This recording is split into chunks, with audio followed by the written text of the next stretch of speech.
Probably help if we were on the screen. What up, boys? What is up, Johnny Olden? How we doing today, brother? I'm all right. What's going on? Shit. Just enjoying the I guess announcement eve, I guess was what we can call it. Hammer's Eve, Johnny Olden. And should actually be a national holiday tomorrow. Tomorrow is Hammer National Holiday, and I'm actually gonna make a rule right now. I didn't even talk about this with John Diadamo, but starting tomorrow, August 15th, will forever be known on this channel. Hammer, what do we want to call? What's this holiday called, Johnny? Chat, let us know. What are we calling this holiday tomorrow that will now be forever celebrated every year until forever? Hammer Friday? It's not going to be Friday. August 15th won't be Friday every fucking day. Hammer. I don't know what to figure it out. Hammer Liberation Day. I like that. That's a good one, Keegan, my guy there. Today's Hammer's Eve. Hammer Day. We can just call it Hammer Day too, though. Yeah, today is Hammer's Eve. Today's Hammer's Eve. Tomorrow's Hammer Liberation Day. That's exact. All right, we got it. It's Keegan. All right, today's Hammer's Eve. Tomorrow's Hammer Liberation Day. Looking forward to that. We do have a video I'm going to play you guys. Pete Thamel, if you haven't seen it. I'm sure some of you have seen it. But shout out to the community, man. Let me also give a shout out here to Detective Loki, $5 super chat. I can't believe the person I paid to lied to me. Buck. That's so true. You hate to see it. I also want to give a shout out to my guy Michael Pitt here. I appreciate you. You know, and there'll be more there, brother. I appreciate you. Johnny knows. I showed him. Actually, you know what? Fuck it. I'll say it. Michael, I'll see you Sunday, brother. All right, then. What do we got? Another one? This is another one. Detective Loki coming through. By the way, this is the call-in show. For every $100, we go an extra hour. We are going to be taking calls. I'm going to put the link in the chat. I will put the link in the description. But it's now in the chat. You guys want to call in? We're doing 5-minute calls. Let's do the damn thing. Let's have a good time. We have a lot to talk about, and we will hit on it all. But here we got Detective Loki. In retrospect, Barton was the perfect co-host for Buckeye Scoop. Whenever Nevada didn't have a fact, Barton would make one up for him. That's that team chemistry right there, dog. You know, he's got his back. I got you, dog. Yeah, let's give a shout out here to my guy, Detroit. Go Blue Fellas. I hate how they change the fucking names on these YouTube. You see this, Johnny? Yeah. They changed it to like the handle. It's like I don't even know anybody anymore. Detroit Kyle. That's Detroit Kyle. Shout out Detroit Kyle. All right, let's let me pull up this video here. For those who have, you know what? Shit. You know what, Johnny? If I play it, I'm going to get a copyright because it's on ESPN. You know what I mean? Is it on YouTube? I mean, it's on Twitter. And it was on Pat McAfee's show. If I play it, I'm getting a copyright. I can't do it. Anyways, in essence, Pete Thamel went on Pat McAfee's show today, and he said that we are going to be getting a fine, and there seems to be a consensus. It's $14 million. And suspension for Sharon Moore. He said 2 games. I mean, I've heard a lot of people have said 2 games. I don't know if it's 2 games added on to what was already been agreed to or where we're at. We'll find out tomorrow around 1:00, I believe. And then show causes for Harbaugh and Connor Stallions, which we expected. I do want to give myself and John D'Adamo a fucking pat on the back, because if you have been rocking with us, we have told you this exact result for over a year now. We told you exactly what we thought. We said a $10 to $20 million fine. We said recruiting restrictions, which I've also heard that could happen. We said 4 games for Sherrone Moore, so if it's 2, then even better. We said show causes for Stallions, Harbaugh, and Partridge, but there is word that Partridge is going to get off. I've heard that. So shout out to me and John D'Adamo. Shout out to the community, because I know a lot of you felt very similar. And yes, there will be a receipt show tomorrow. I promise you. We are going to cook the shit out of them. So you might want to screenshot it, because I bet a bunch of them are already deleting their shit. And we're also collecting some bets tomorrow. You know, whether I'm right or they're right, somebody's paying, although I feel I'm right. Because what also is interesting, Johnny, and I want to get your thoughts on this. Spiro dropped the bomb, what, Monday? Was it Monday that it kind of came out, or was it Tuesday? Whatever. Spiro was the first one to kind of have this. So I guess credit to fucking Spiro, because at least he was honest in the sense of what he was hearing, and he was the first to have it. So I mean, he does have that. At least he has that going for him. And then on 3 and Rivals, so I think it was Josh Hensky and Chris Ballas, they basically confirmed the same thing they're hearing. And then Pete Thamel today, who for some reason is the one who's going to be releasing the information all the damn time, confirmed exactly what we've been hearing. So the only thing I find slightly interesting is that there is a press conference. I do find that interesting. But I will simply say this, from absolutely every single source I've heard, whether it be publicly or even behind the scenes on my end, there's no loss of victories. There's no vacated titles. There's no loss of national championship. There's no hammer. There's no fucking hammer. So Johnny, what's your thoughts on this, brother? Man, I'm honestly I'm still nervous. I got to see the ruling so I can officially get happy and get ready to troll. That's funny. I'm waiting, because it's brewing. I'm about ready to troll right now, but I got to hold it down. I know. But, I want to cook. I don't go on, Johnny.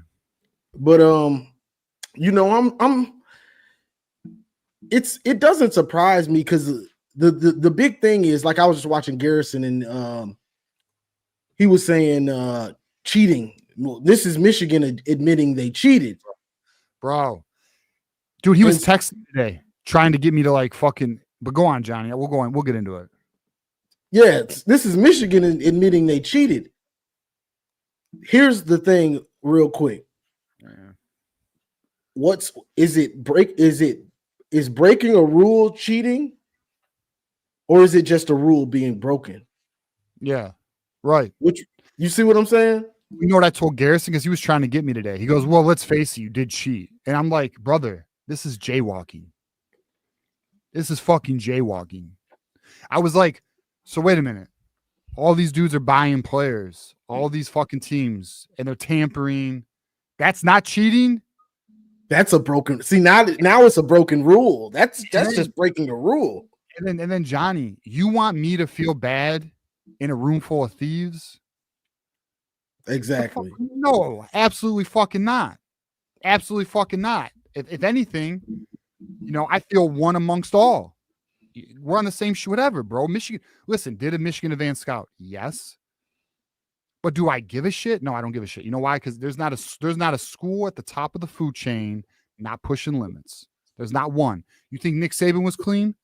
No. You think Kirby Smart's clean? No. You think Clemson offering Rashawn Gary $300,000 is clean? No. You think Ohio State's clean?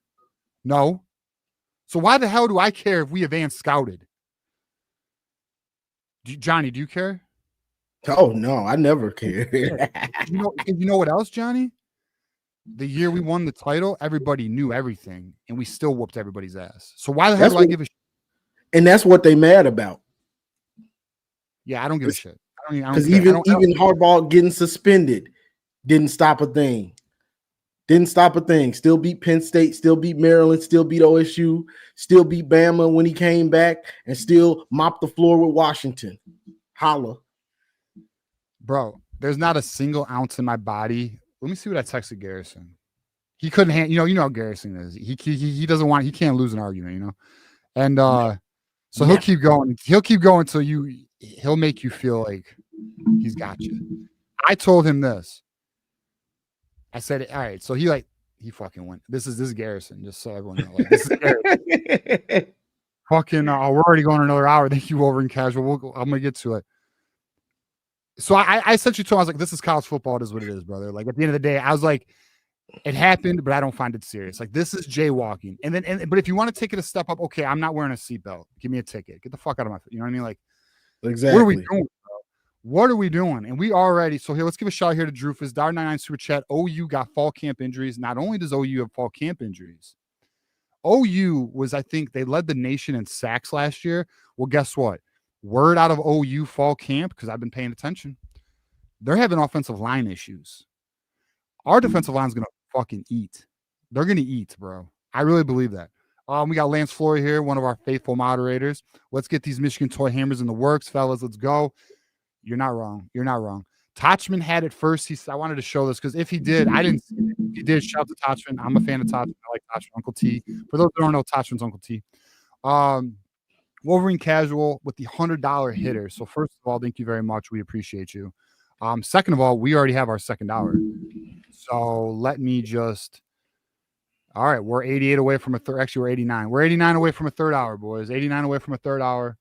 Let's go. Appreciate everybody being a part of the show and contributing, of course, whether that be financially or just being here. We appreciate you. So he goes, if we get off with a fine tomorrow, which we will, 14 million word. 2023 Michigan becomes the first ever 16-0 team. Was it 16 or 15? 13, 4. It was 16, wasn't it? It was 15. 15-0. Yeah, I always thought it was 15. Whatever. Hey, it all counts. All right, wins over East Carolina, UNLV, Bowling Green. Oh, we're going to count, are we? All right, so East Carolina, UNLV, Bowling Green, Rutgers, Nebraska, Minnesota, Indiana, Michigan State, Purdue, Penn State. So we're at 10. Maryland, Ohio State, Iowa, Alabama, Washington, and the NCAA. He added the NCAA. We made it. You're right. 16. Fuck them people. That's 16. Yeah, fair enough. Yeah, you're right. You're right. Yeah, $14 million fine and like what? Bro, I'll tell you this right now. If Sharon only gets 2 games, what a victory. What a victory, dude. And that also becomes, because when it happened, all the pundits and people, why are they, they're going to give him a 2-game suspension, or Michigan is late behind the 8 ball. But if they were negotiating, that could be part of it, that they were getting ahead of it. This is Right. This is me speculating. There's some word though. There's some word though that Michigan and the Petiti letter. So here's what's funny too. The Buckers like, it doesn't matter. That letter doesn't mean anything. You fucking clowns. Well, apparently the Petiti letter actually did have an impact on the COI, and not only that, apparently Michigan made such a strong presentation that so the NCAA apparently wanted 6 games. They apparently wanted 6. There is some word that Michigan and the Petiti letter just put it to a point where, like, I have heard that the NCAA actually has accepted the 2-game suspension. I have also heard, though, from a different person that it may go to 4. So we're going to find out tomorrow. I don't know yet. I have no idea if it's 2 or 4, but either way, it's not 6. So at least Michigan got that. But shout out to Wolverine Casual again, man. Appreciate you for getting us there. John, you got any last things before we pull some callers here? No, it's just if it was 4, so what would be the first 4 games? If it's 4, I would assume it would be. Yes. No, I would assume that would be the way. Michigan's not gonna be able to. I'd hate that. I'd hate that for more. Okay, just for the Oklahoma game. He's an alum. Pete Thamel made a comment about this might not be the end. Well, if it is 4 games, there is word that Michigan, if it's anything beyond 2 games, that Michigan is going to take it to court. And that's why Pete Thamel said this may not be the end, because if the NCAA comes with 4 tomorrow, then you could see Michigan take this to court. And then to be honest, those other 2 games will be probably they'll do them next year. So it'll be probably 2 this year and 2 next year, actually. Mm-hmm. That would be smart. Yeah. Yep. So that's where we are. All right, let's get our first call up here. We got B-Dub. He came quick and early, so let's show him some love here. B-Dub, you ready, dog? I'm ready, bro. I'm ready for tomorrow. I'm hoping. I want to be excited. I don't know if I can't be right. It's like Johnny said. But I just want to Right. say this because I listened to that whole Spiro Buckeye scoop thing last night. Oh, the And spaces. no. He was on Buckeye Scoop at 12 o'clock in the morning yesterday. I didn't know that. Okay, So go they ahead. were so Yeah. sad in there. I watched the whole thing. Not, I didn't see the whole thing. My God.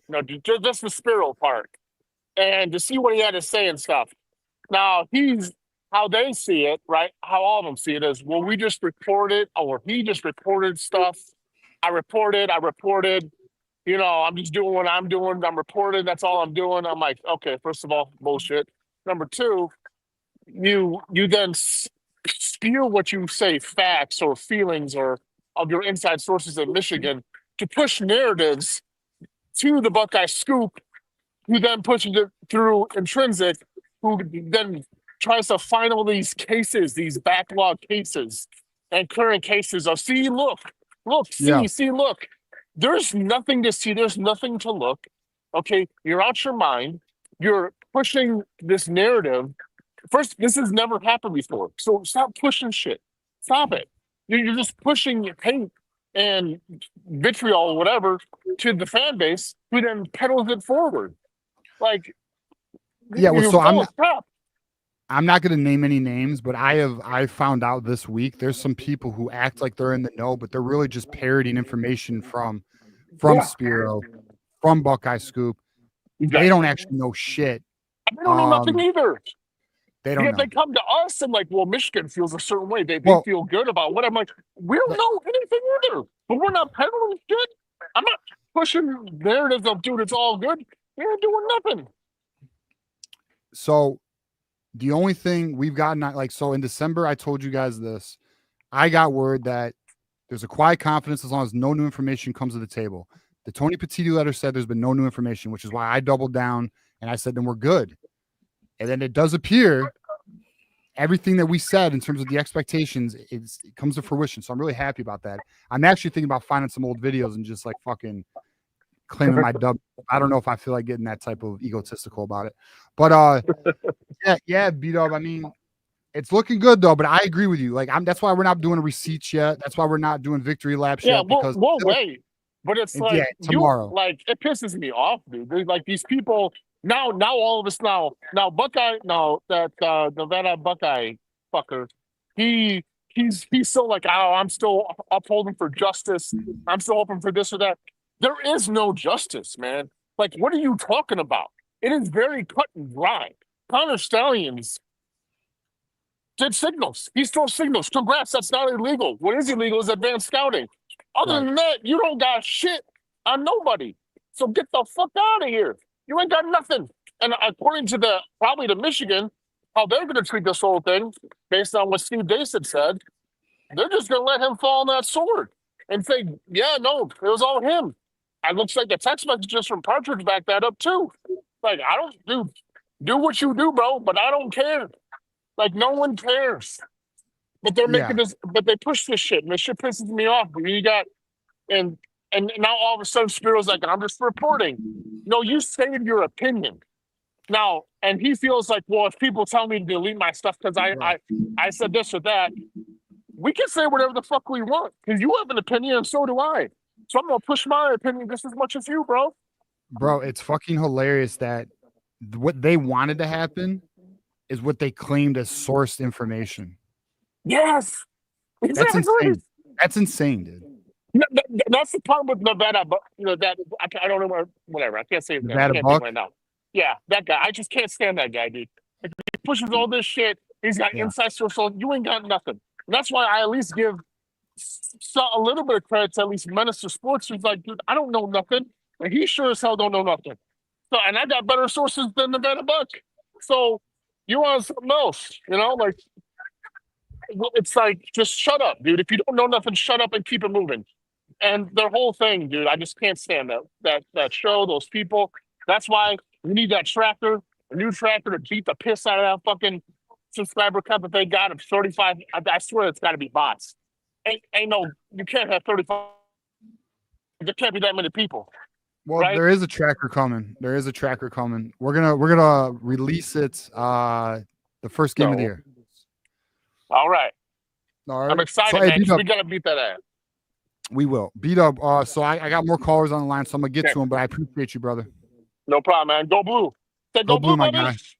Go blue. Yeah, you said go blue. Oh yeah, go blue, brother. Go blue. B-Dub coming through with no shirt as usual. We got Jim Bob Smith here with $100. That's two of you guys coming through with $100. Wolverine Casual and Jim Bob Smith. Appreciate you guys. These fools haven't listened to truth. I am a contract attorney, no shit, and alumni of U of M Law School. No kidding. Well, appreciate you. The NCAA cannot deviate from their own bylaws. Attorneys like myself are salivating for the chance to hammer the NCAA in a courtroom. Hell yeah, man. Yeah, that's awesome. Well, welcome. I'm appreciative you're watching the show, man. Welcome, man. Welcome. That's dope. That is dope, bro. That's cool as hell. All right. Very cool. Real quick. The thing about like what's his name? Spiro, like I kind of did a deep dive when these guys come up. I watch and see what they say. And he reported a lot of stuff that's in the NOA and stuff like that. But then when he got to the punishments, he would say what he thinks is going to happen. But then he would say, this is just speculation. This is just speculation. So he'd give you an hour worth of him talking like it was facts. But then right at the end, it's just my opinion. Yeah, right.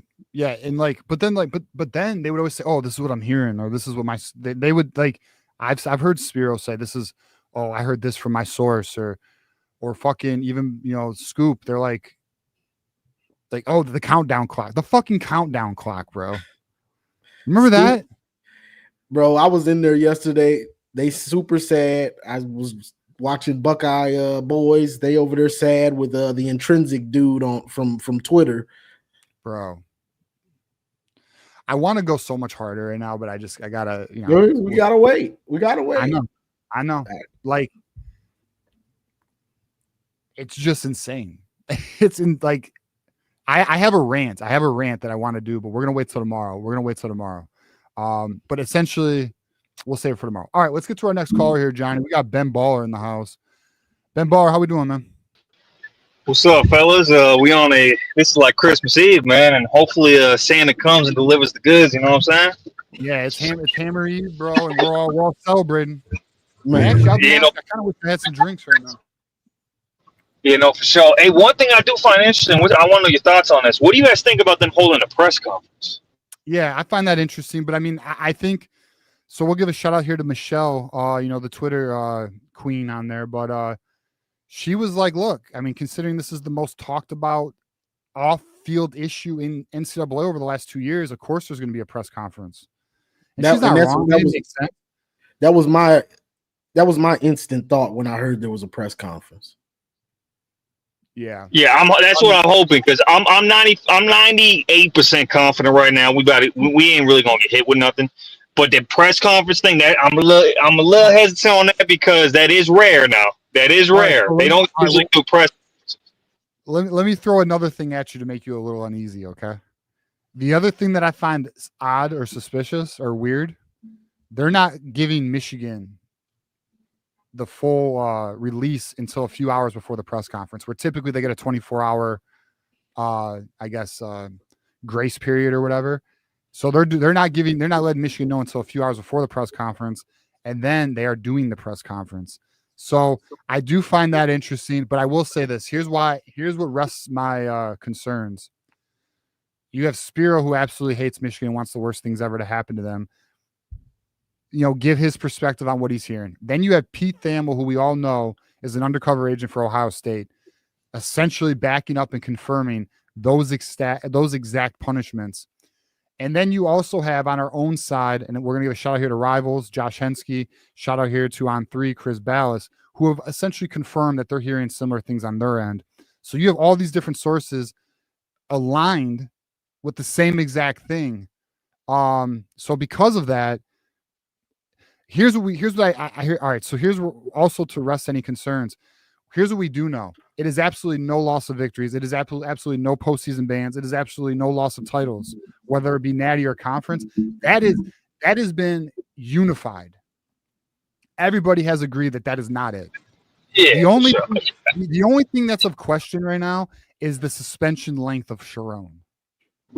Yeah, for sure. And that's the one thing I would feel. Actually, you know what? You could actually spin that to be like, that might actually be good for Michigan because maybe it is a light punishment and they feel like if Michigan got it, they would just leak it because it's so light. You could look at it like that too. It could be it could be a preemptive thing to avoid any leaks. You know, because I feel like if it was strong, Michigan ain't gonna leak a strong penalty. I don't think Michigan would leak a bad penalty. No. They would leak good news, not bad news. So maybe that's a good sign. I mean, I don't think Michigan would intentionally leak a damn thing considering they're so close to the finish line, but there's somebody who might within that, you know. There's always somebody leaking info. Like, that's why it's so hard to keep secrets. No, for sure. And I will say this. The guy who told Spiro what he told him, I mean, he was on the money with the timing. So he might not be far off in terms of what he said the punishment was, because Spiro actually said what he said. I don't think he gave a specific. I think he said Thursday or Friday. But I mean, but no, he said Pete Thamel would say something Thursday, and he literally did. I think you're right. I think you know what, you're right. That's exactly, which only gives more, you would think, credibility to the info. And not only that, again, after Spiro said what he said, it's only been reconfirmed by a few other sources later on, some on the Michigan side and some on the rival side. I mean, you have a Spartan and a Buckeye who have confirmed these punishments. So in my opinion, boys, we're going to be just fine, but obviously until it's over, it's not over, right? So I guess that's just where we're at. I ain't going to lie, man. I'm going to have a tough time sleeping tonight because I want this to be over with, man. It's been multiple years, man. I want this done. I want this out the way. I want to focus on football, man. And then I want to and I said this before, then I want to laugh at Buckeye Scoop. Oh. Like I've said 100 times on this channel, I cannot stand. His name's not Nevada Buck. Everybody knows who he is. His name's Ken Stickney or whatever his name is. Coward behind a picture. Everybody knows who you are, bro. Everybody knows who you are. Just put your face on camera. This guy has to be a narcissistic POS to think he's so special that, oh, I'm gonna do a face reveal because I'm just that guy. No, you ain't that guy. You a POS who has no insider information. And I'm gonna save this for tomorrow. We're probably gonna do this tomorrow, but I can't wait to unload on that. I don't think anybody's upset with you right now. You can keep going. Yeah, and don't get me started on his partner in crime. And I mean literal crime. You know what I'm saying? The only thing that would have got a hammer in these past couple years is Kirk. Okay, that's the only thing that would have got a hammer in these past couple years was Kirk. That's it. Yep. I hear you, brother. I know, and I know. Hey, listen, tomorrow it's roasting season. We're roasting all of them, bro. We're roasting all of them. But all right, brother. I'm up. I got the 5 minutes here. You got any final thoughts before we get to our next caller? Yeah, go blue, fuck the Buckeyes, and fuck Buckeye Scoop. Your channel is literally going to wither and die after this comes out tomorrow. I don't know, man. The cult's pretty strong over there. We'll see, though. But I hear you, brother, and I'll see you tomorrow, all right, man? Oh, let me make this announcement. Yeah, peace out, Ben Baller. So apparently it's going to be at like noon, the announcement. I will, and I know John, I love you, buddy. John can't make it till 5. I am going to go live. I have an appointment at noon. As soon as I get back home, we'll go live. And then John can join us because I'm sure we're going to be going for a while tomorrow. So, yeah, we'll do the damn thing. All right. So then we got another super chat here by 89 Dr. Funk. I can't wait till tomorrow. Show TJ I'm coming with my popcorn and on the receipt show. Okay. Speaking of that, collect all your receipts. How we're going to do it is I got a folder full. We're going to cook them. And then what you guys can do is you can either tag me and then I'll put them in the bookmark folder. I'll put them in a folder and we'll read them live on air. We'll read them live. We're cooking everybody. We're cooking. Fuck them all. Honestly. Like there's a GIF. It's Captain Hook. I think it was Captain Hook. And he Captain Hook GIF and he goes, kill him. We're killing them all. I swear to goodness. Like, figuratively. But at the end of the day, it'll be a good time. All right. Then we got another super chat here, and it is Gary in the house, 499. Shout out to you, bro. Please tell me you guys got the toy hammer merch for sale. Oh, I was actually talking to Mark Rogers about that yesterday. What a missed opportunity, huh? Like we should have had T-shirts. We should have been, because I mean, everybody's like, oh, I want a hammer T-shirt. I would do. Me too. I think a hammer, that'd be so fucking dope. One person did have, someone showed me a sweet one yesterday, but he didn't tell me where I could get it. And it says Free Connor Stallions on the back with a small ass hammer. It was hilarious. I'm about to print up some of that merch. Yeah, we'll get it, Johnny, because we don't got shit. So you might as well fucking. I will say this though. I was talking to Mark. Actually, fuck, I gotta make a note. We're gonna get merch eventually. Like it's coming, and we're gonna have some sweet shit. The community's gonna help us do it. We're gonna have a good time with that. So I gotta reach out to somebody. I gotta make a note. I'm so fucking busy though. All right, let's get our next caller up here. So we got Nick, and then Garrison. And then actually, boys, we got open line. And then Timothy, my bad. I see Timothy there too. Nick, Garrison, Timothy. And I can't bring Caden on here. Brother, you unfortunately pissed too many people off. I can't do it. All right, so let me pull up Nick because I know he's probably on one. Nick, how we doing, brother? Hey, let me leave this match real quick. I'm cooking these bastards in some cod right now. Dude, first of all, TJ, do not hold back. Don't do it. I'm not Don't tomorrow. do not hold back at all. Yeah, if you want to hold back tonight, that's fine. Do not hold. It's not official yet, Bro, you please go hard. Go as hard and never let them forget it. These fuckers, man, for the last 2 years, and I won't go as far as to say some are probably in the chat watching. I mean, maybe a few are, but like, dude, this is gonna be fun. This is going to be really fucking fun. Oh, also, too, I don't really watch. Like, I haven't watched these guys. I actually saw, I don't know why they popped up live on my YouTube notifications or what. I was just scrolling, saw them. But, fuck the Monty show, too. You guys probably don't know who they are. I don't even really know who they are. I don't know.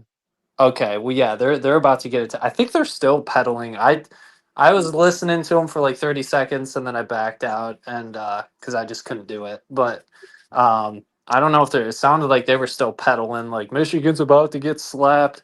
Bro, but there's a lot of people. Well, not to cut you off, Nick. I was noticing on Twitter today, like some people are like, "Oh, nobody knows anything." Like, dude, they're just fucking hanging on. Like, bro, it is the epitome of like. Honestly, it's a wonderful like experiment to observe. Like, dude, this is the epitome of cult behavior, and this is kind of what we want to get into tomorrow. But we'll get into it more. Like, it just blows my mind, the absolute just buy-in without actual evidence, without actual facts, just emotional want. It is just so crazy to me. It's just so crazy. We'll go into it more because I am going to go off on them. Like, I'm going to fucking. Like, I really think in these, like, for those who fell for this shit, the hammer, you need to fucking reflect because it just shows how gullible you can be, and you need to think on a grander scale about what that means for you. Because if you're that fucking easily manipulated, you might want to do some reflection, brother. I'll just simply say we'll leave it, but we'll get into it more tomorrow. They're not going to reflect at all. The majority of them, and you can already see it coming, bro. You can see it go. I'll never watch football again. This is a travesty. The NCAA is what, dude. This is whether you're religious or not. It doesn't matter. The behavior that's been going on from these fuckers for the last 2 years is that of people who've turned something into an idol. This is the exact behavior that you see over and over and over, and it plays out. It becomes part of their identity. They can't admit they were wrong because it's part of their identity now. Yes. That's the weird. And that's the weird part is that Michigan State fans, I get it. You ain't got nothing to be happy about, so you might as well hold on to something. But Ohio State, y'all just won the championship. I know.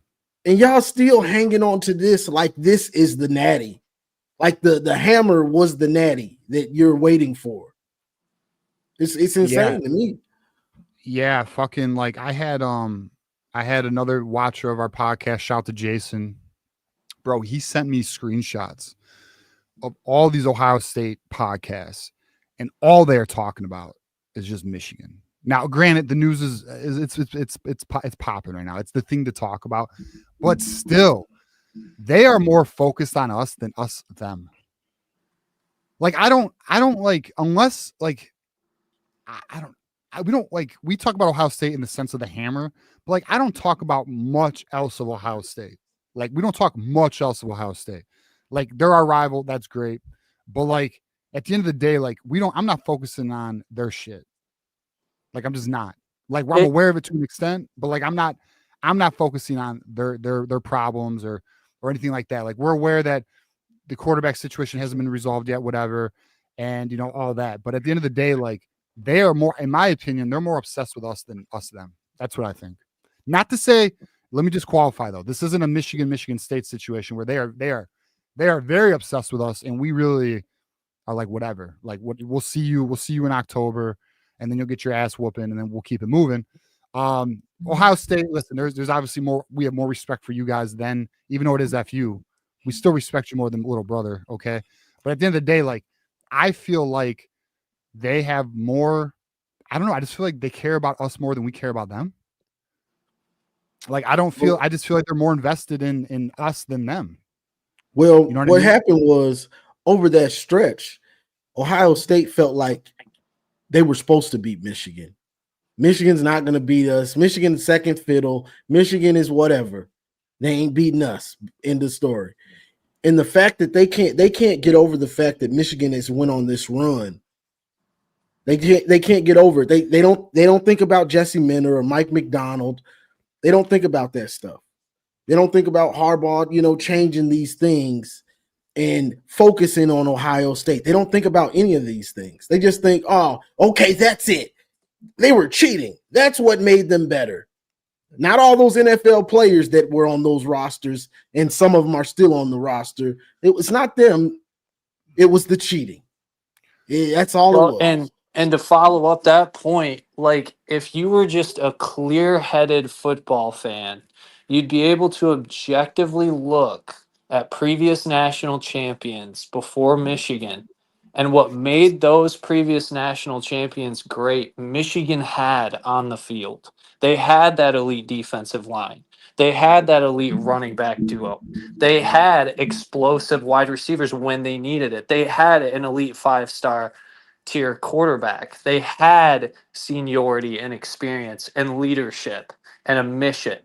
Like, they had all of those qualities that previous national champions also had that made them great on the field. And it was obvious the entire time.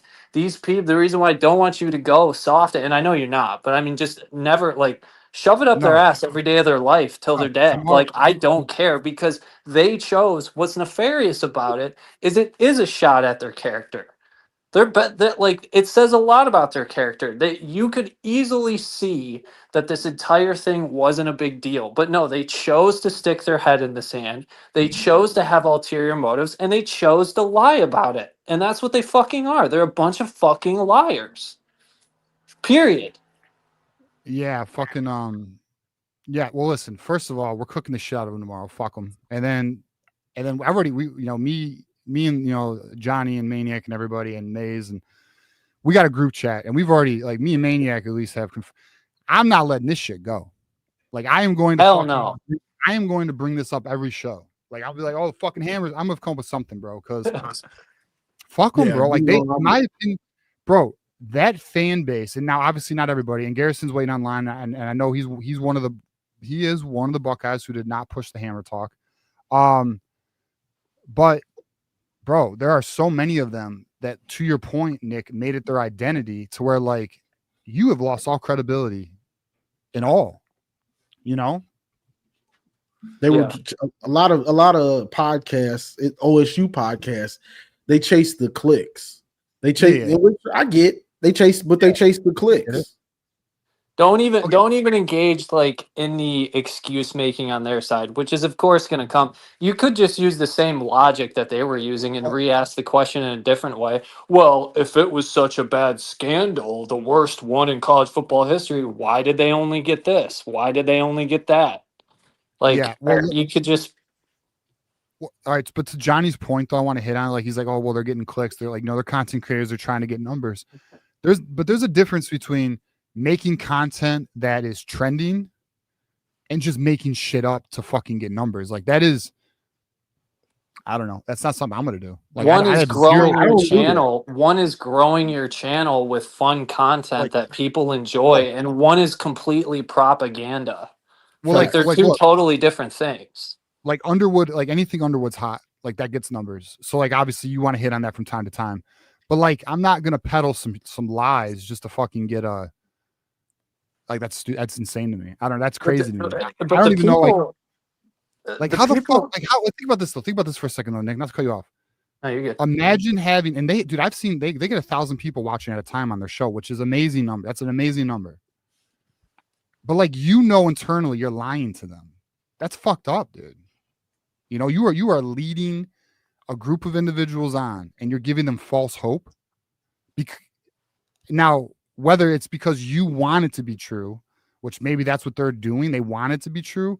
Like I don't know how the fuck you can lead people like that. Like that's insane to me. And it became a cult. It became a cult, bro. I know, bro. Like I watch Minister Sports and I'm in there every day pretty much because I'm at work, so it's just something to watch. But I see you in there sometimes, I Johnny. I see you cooking. I'll be in there cooking them like it's my job. But if like Zach Smith, he doesn't rock with Nevada Bucks. So he teed off on that Ken Stickney. I did see that. I've He seen teed bro, off on that guy. in the chat, don't talk about Nevada Buck, don't talk about Buckeye Scoop, don't talk about like real deal, ready to unsubscribe. Like, bro, don't talk about my guy. Hey Nick, let me get some final thoughts here. I gotta get to our next callers, but All right, appreciate you get calling to in. Garrison. I don't know, How you man. doing? If you're thinking for a funny reference, maybe everyone from here on out should try to come up with a Hammer reference. But I'll throw one out at you. The great Michael Scott. It squeaks when you bang it. So Yeah, squeaks when you bang it. maybe. Yep. All right, That's fair what enough, she brother. said in that whole thing. So I'm sure All right, y'all there we know go. it well. All right, I'll be boys. honest, Thanks for taking my call, All right, man. Nick. Peace out, brother. So I'm gonna be real with you. I was never an Office guy. I know a lot of people love The Office. I don't know. I couldn't get into it. That's me though. Don't judge me. All right. So I want to give a shout out here to Athlete in Space who brought up to Nick's point. I actually wanted to hit this when Nick was here. He goes, Michigan's natty team had 12 guys drafted in the first 3 rounds, a QB taken in the top 10, 3 first-rounders taken in the top 13 of 2025, one of the best coordinators in the NFL as a defensive coordinator, and Harbaugh, who built Stanford and coached in the Super Bowl. Maybe they were just good. Yeah. That's a fact. That's what they don't want to admit. That's what they don't want to admit. And to be honest, though, that's why we have no respect for you motherfuckers. Mike McDonald, head coach in the NFL. Jesse Minter, one of the best defenses in the league. Right. Like, that's right. And then Jim Harbaugh turn the Jim Chargers Harbaugh around. speaks for itself. Yeah.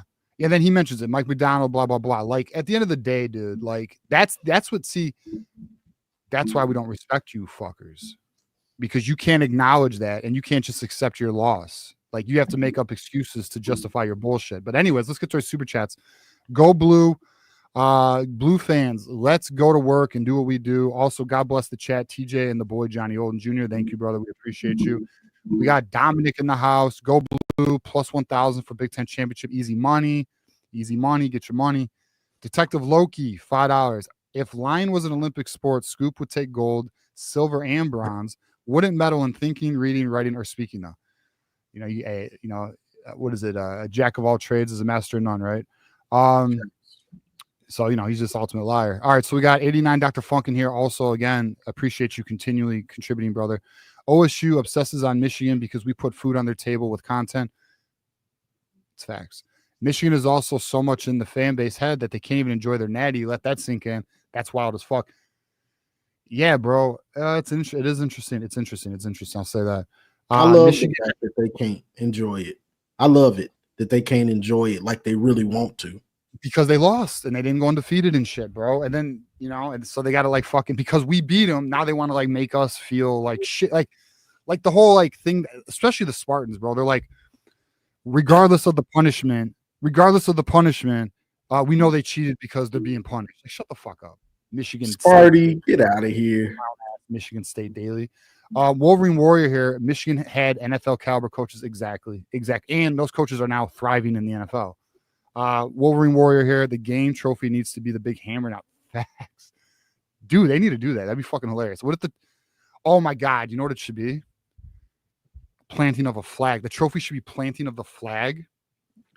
That'd be fucking epic. Like, that'd be sweet if they had the two, do the two, both flags, the planting of the flag. That'd be fucking epic. They should do that.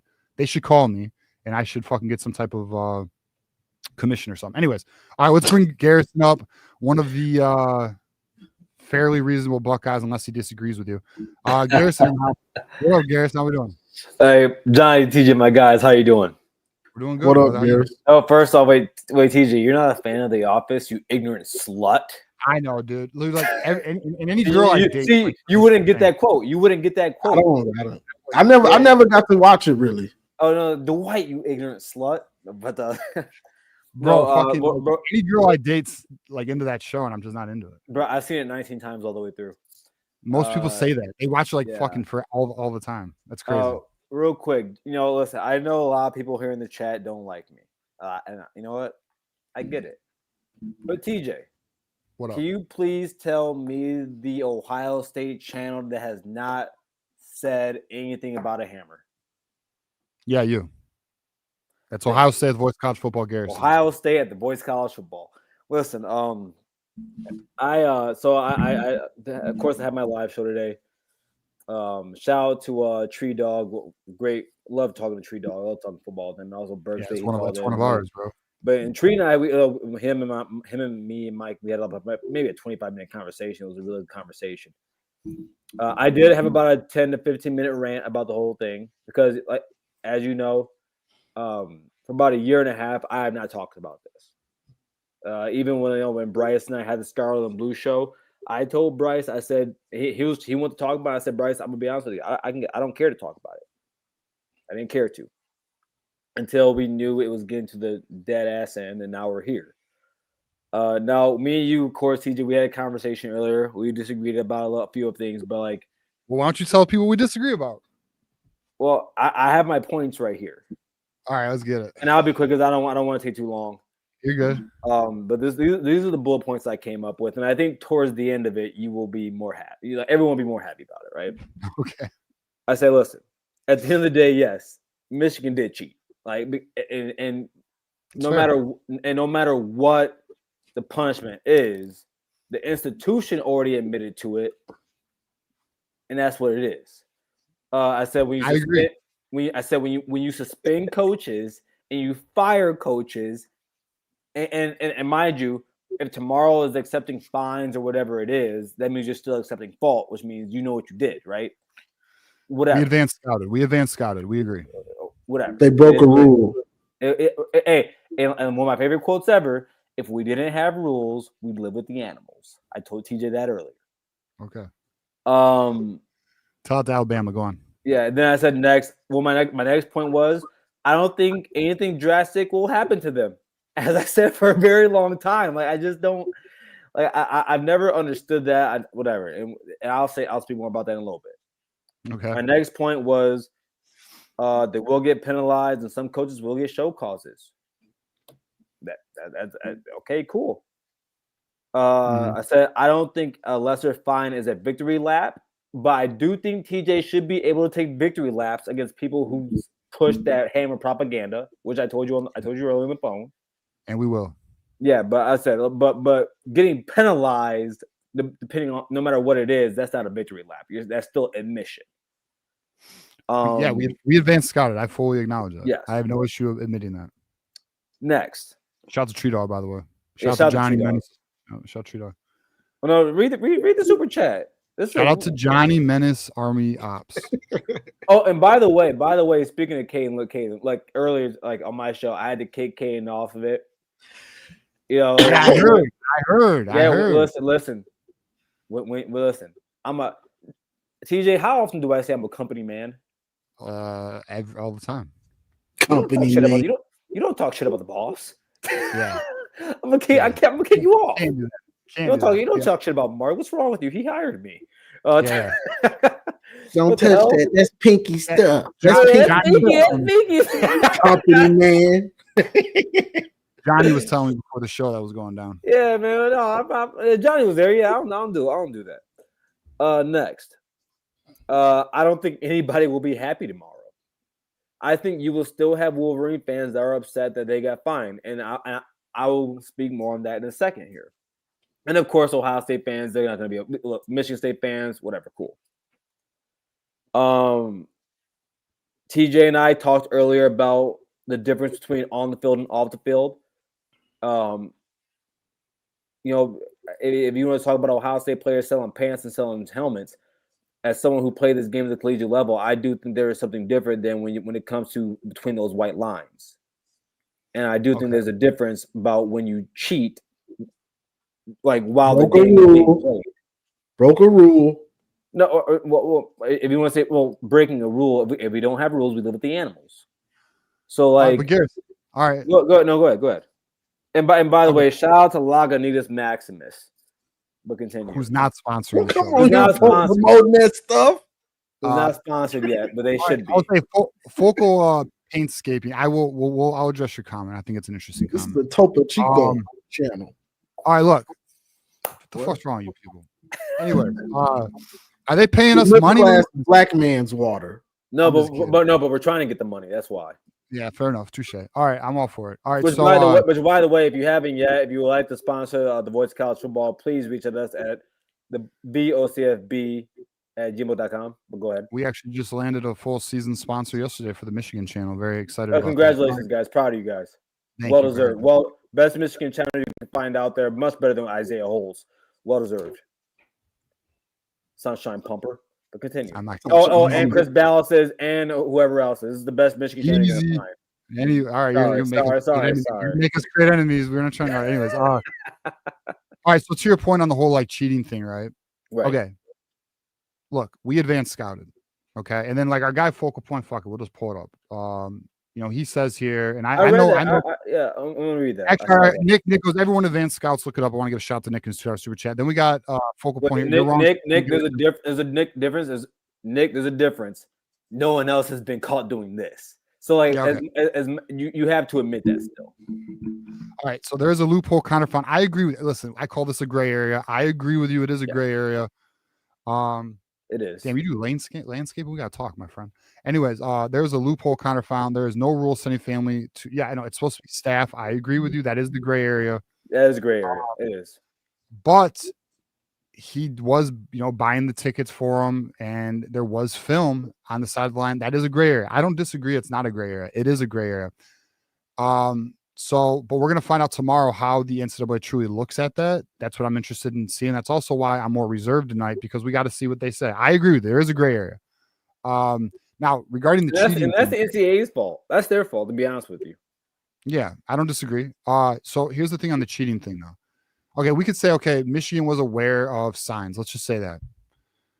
Do you think, honestly, let's say, do you think that acquiring talent through illegal means prior to NIL has a greater impact on the field than knowing your signs? No. What?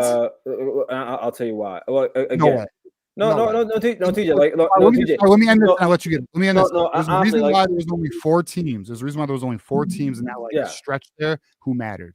No, let me say this. First off, what I'm saying here is opinion. What I'm saying here is not right, and that's why I respect whatever you have to say. For me, this is how I see things. I do, I texted you this verbatim. You can read that. Yeah, I want to give. I missed super chat. My bad. Hey, shout out to B-Dub, man. Shout out to B-Dub. The Blue Wolverine. If I ever miss a super chat, yell at me. I don't give a shit. I'll figure it out. All right. Johnny, my jeweler is casting me a hammer pendant with NCAA on it. Just waiting on the decision to give them the go-to to make it 24 karat. Let's go. Hey, let's go. But for me personally, right? I play this game from 3rd grade to college. And I do think there is a difference. I do think what's between those white lines is sacred. And just a few weeks ago, the top 25 scandals of the last quarter century were dropped, right? There was only one scandal that was on the field. And so and paying players has been happening since the 70s. And so I know, but it still was illegal, brother. No, I'm not and that's why when we were texting earlier, right? I told you whatever Ohio, and I said on my show tonight, what Ohio State got hit with, bro. At the end of the day, bro, the rules are the rules, right? I can disagree with them, but they're still the rules. All right, And so every single college, they do sign on to be with the NCAA and send themselves to the bylaws. okay, sure. Now here's my counter, Garrison.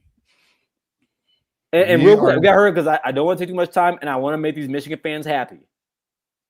Hold on, You'll never make them happy. I know I won't. Garrison, let me just say this though. We are in a room amongst thieves, and you want us to be a choir boy. That's why I don't have any more. Johnny, this is why I told TJ earlier. Johnny, how does this sound to you? Baby, I know I cheated on you, but Jimmy punched his wife. No, tell him what you said. No, tell him the example you used when we were talking. It's like you said it was like cheating on your wife, and you know what I said? What'd you say? It's cheating on the girl you met yesterday, bro. Don't mean shit. My guy. I just met her yesterday, dog. Whatever. But no, right, but let me finish this here for you guys. I do want everybody to come up here. Shout out to all the rest of the call. Shout out to Jordan and Timmy. But Big Tim. But what was the next one? Oh yeah. So I do again, like whatever the punishment is tomorrow, guys, I can give a damn about. I do have 1 point of contention. I think it's 13 coaches have been fired, given show causes, or let go of over the last 2 years. Okay, whether it be for the cheating thing, for deleting, for whatever the scandal, or being nasty ass pedo. Which a lot of schools have had, even Ohio State, and they should all be taken out. Oh, you mean one of your whistleblowers? Maybe he was, but I think all nasty pedos should be taken out of here, even the ones that we had at Ohio State. But this is my point right here. Jerome Moore is a repeat offender. Sure, I guess. And this is not me. Listen, this is not me saying that he's going before everyone kills me in the chat. Yeah, Johnny, wasn't he going to make everybody happy? And he goes, I'm about to. But this is my last nasty point that you guys might not like, but it's a true point. I think TJ and Johnny, you guys will understand what I'm saying here. There are coaches that have done less that have gotten show causes from the coaching staff. Yes or no? Like, give me an example. Like you talking about just from deleting text messages with nothing. I'm saying from the coaches that have gotten show causes from so far, what's his name? The defensive coordinator for the Jesse Minter. Jesse Minter. He technically did less than Jerome Moore, but he got the show cause. Oh, from the Burger Gate shit? Yeah. Jerome Moore, by technicality, okay, he should be given that. That's the only point of contention I have with anything. Can we acknowledge? Didn't Sharon get a game in 2020? That doesn't matter. That doesn't matter. But that doesn't matter when you're a repeat offender. All right, sure. I mean, you're not wrong. Listen, I know Nick's sitting there like, shut the fuck up, Garrison, because he. Shout out to Nick. Nick's a good guy. He stands very strong on this repeat offender. He does. He does. Look, I agree. Listen, is he a repeat offender considering he deleted text messages which interfered with an investigation, which is why he's getting this? Sure, I agree. But yeah, I don't know. I just I'm gonna be honest with you. It's hard to argue with it, bro. It's hard to argue with it. Regarding the Mike McDonald show cause, you know that's symbolic shit. Just like this Harbaugh one's about to be. You know. Oh yeah. Well, the answer was just trying to make it seem something. Well, let's be honest. They wouldn't Harbaugh, not Michigan. Bro, they are the epitome of a facade punishment. They're about to hammer Harbaugh tomorrow. Oh, no. Yeah. I'm so curious what the Connor Stallions punishment's going to be because I'll be honest, I hope he does come back to college, and I would love it. If you're such a weirdo. You're such a weirdo for that. That's your brother. Now, this is what I'm gonna. Hey, all right, everybody in the chat, and guys, I know I've stayed here long, but please give me this time to do this real quick. Go ahead. What? This is what I'm gonna end with, everybody. Shout out to Mike Valenti. He talked about this today, and there are both sides to the coin. Garrison, how do you have time to watch everybody? I listen to their show, like on the radio. I know, but I don't have time. I was Yeah, listening. I find time, bro. But you do. All right, go on. but he on the same side of it, for all the Wolverine fans and Johnny and TJ, there's fans that did this, said nothing was ever going to happen. You guys are wrong. But I'm going to focus on the Ohio State channels that sat here and the Ohio State fans that sat here and pumped up BS for the last 2 years. You were wrong. And there are people like me who have been on the Scarlet and Blue show and now on the Voice of the Ohio State, the Voice of College Football, who have kept their fucking integrity. Ooh.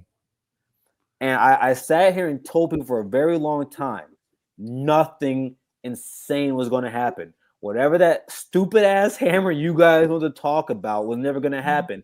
And the worst part about it all is, I got boys on these channels that listen. I called out their show.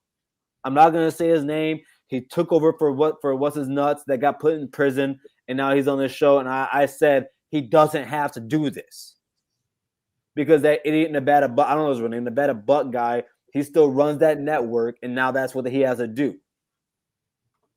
But the truth of the matter is that now we've had a section of a large section of the fan base that has sat there and listened to all that idiocy. All that idiocy. And the thing is, I'll tell you, I'll be very blunt with you guys.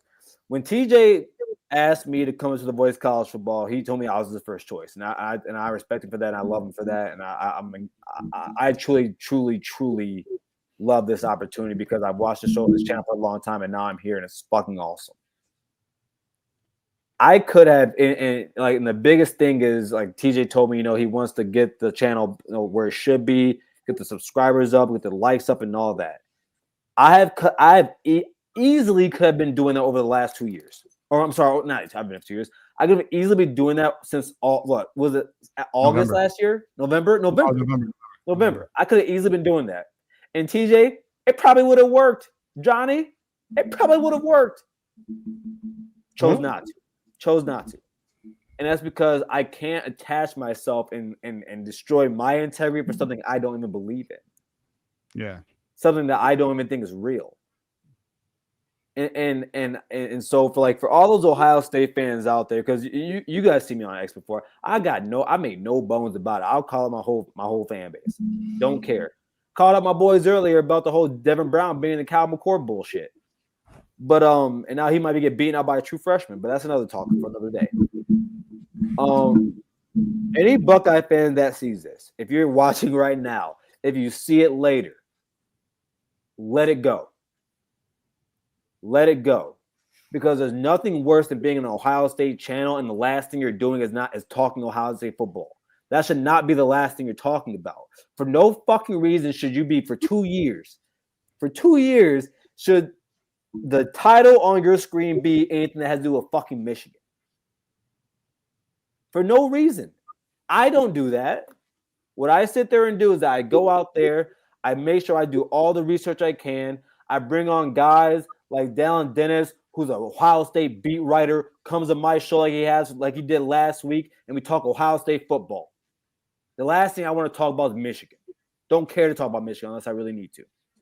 And honestly, when I talk about Michigan, it's football reasons. Yeah. So I truly want to stress this. You got to let that shit go, guys.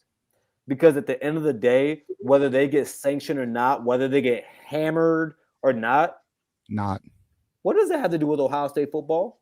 Right. What does that have to do with what goes on in the Woody? What does that have to do with what goes on in Columbus? What does that have to do with the Scarlet and Gray? But yeah. Fair enough, bro. I agree. I think we agree with you, brother. I appreciate you, though. You know that. And I'm sure we'll see you tomorrow when the verdict comes out. You know. Oh, you know I will, because just like TJ, everybody, I'm taking victory laps on all the Ohio State fans that told me I was wrong. Yeah, all right. Well, we'll all take victory laps. Because hey, listen, I know you guys might hate him, but shout out to my guy Burke. He calls me the smartest Ohio State fan he knows. So Hey, Johnny, that's a compliment. All right, guys. Wait, listen. High praise. All right, brother. I'll still be watching. You guys have a great show. Shout out to Jordan. Shout out to Tim back there. Shout out to Mar. I see you guys down there, man. You guys have a good night. Everybody in the chat. See ya. Okay, go Blue, Garrison. All right, got that. Go Blue. All right, shout out here to Slade the Expectation. Vacated seasons OSU -1, U of M 0. Truth has been spoken. We also got Blue Wolverine here. Garrison's oddly in a good mood because he's feeling, he's as crazy as it is, he's feeling a little vindicated because he never fell for the bullshit, So, all right, we got Jordan, Man of God, then Timothy, and then Homie Doesn't Play, then Marmar, and we'll get you Jay. And we'll do 5-minute calls. My bad. Garrison did run long. We'll keep to it. Jordan, Man of God, where are you at, bro? Oh, hold on. Hey, what's up, brother? What's going on? Can y'all hear me? Yeah, we hear you. Yeah, what up, bro? How y'all doing today, man? Hey, we're doing pretty wonderful. How you doing, bro? I'm good. I just got back from the gym. I'm not gonna be on here long. I don't really have too much to say about the hammer stuff. My opinion has been the same throughout. And for those in the chat who don't know, I never played football at a high level or anything, but I've played high school and I've coached all the way up to a little bit in college. And everybody has their own opinion on it. It is what it is. You're not really wrong either way. For me personally, I didn't think it was anywhere close to where people were saying it was, the biggest cheating scandal. I said this too to back up my point. It didn't matter if it was Ohio State. It didn't matter if it was a D2 school. It doesn't matter. Like in my opinion, it wasn't as big as what people were trying to make it out to be. But at the end of the day, we'll see. We'll see what happens tomorrow. TJ, I'm very curious though, because I have a bet as well. I'm very curious if you have a bet with the same person. I ain't gonna say nothing, but I'm just curious. Oh, I'm gonna say it in here because you can see it right here. I'll say it in the chat. But you have a chat. That's how. But yeah, that's it. I'm trying not to call them out. Although I will say tomorrow after the verdict's out, we do the live show. It's actually the very first thing I'm doing. I'm gonna be posting on social media. They owe me money. So y'all wrong. You fucking no. You owe me. But I mean, it's mutual though. If I was wrong, I would pay them pay of like debts or debts. We'll pay them up, right? Now I didn't do a million bets or anything, but I got a few of them, so we'll get money. I got a G on vacating 3 seasons worth of football. Fuck, bro. Well, you probably collect that.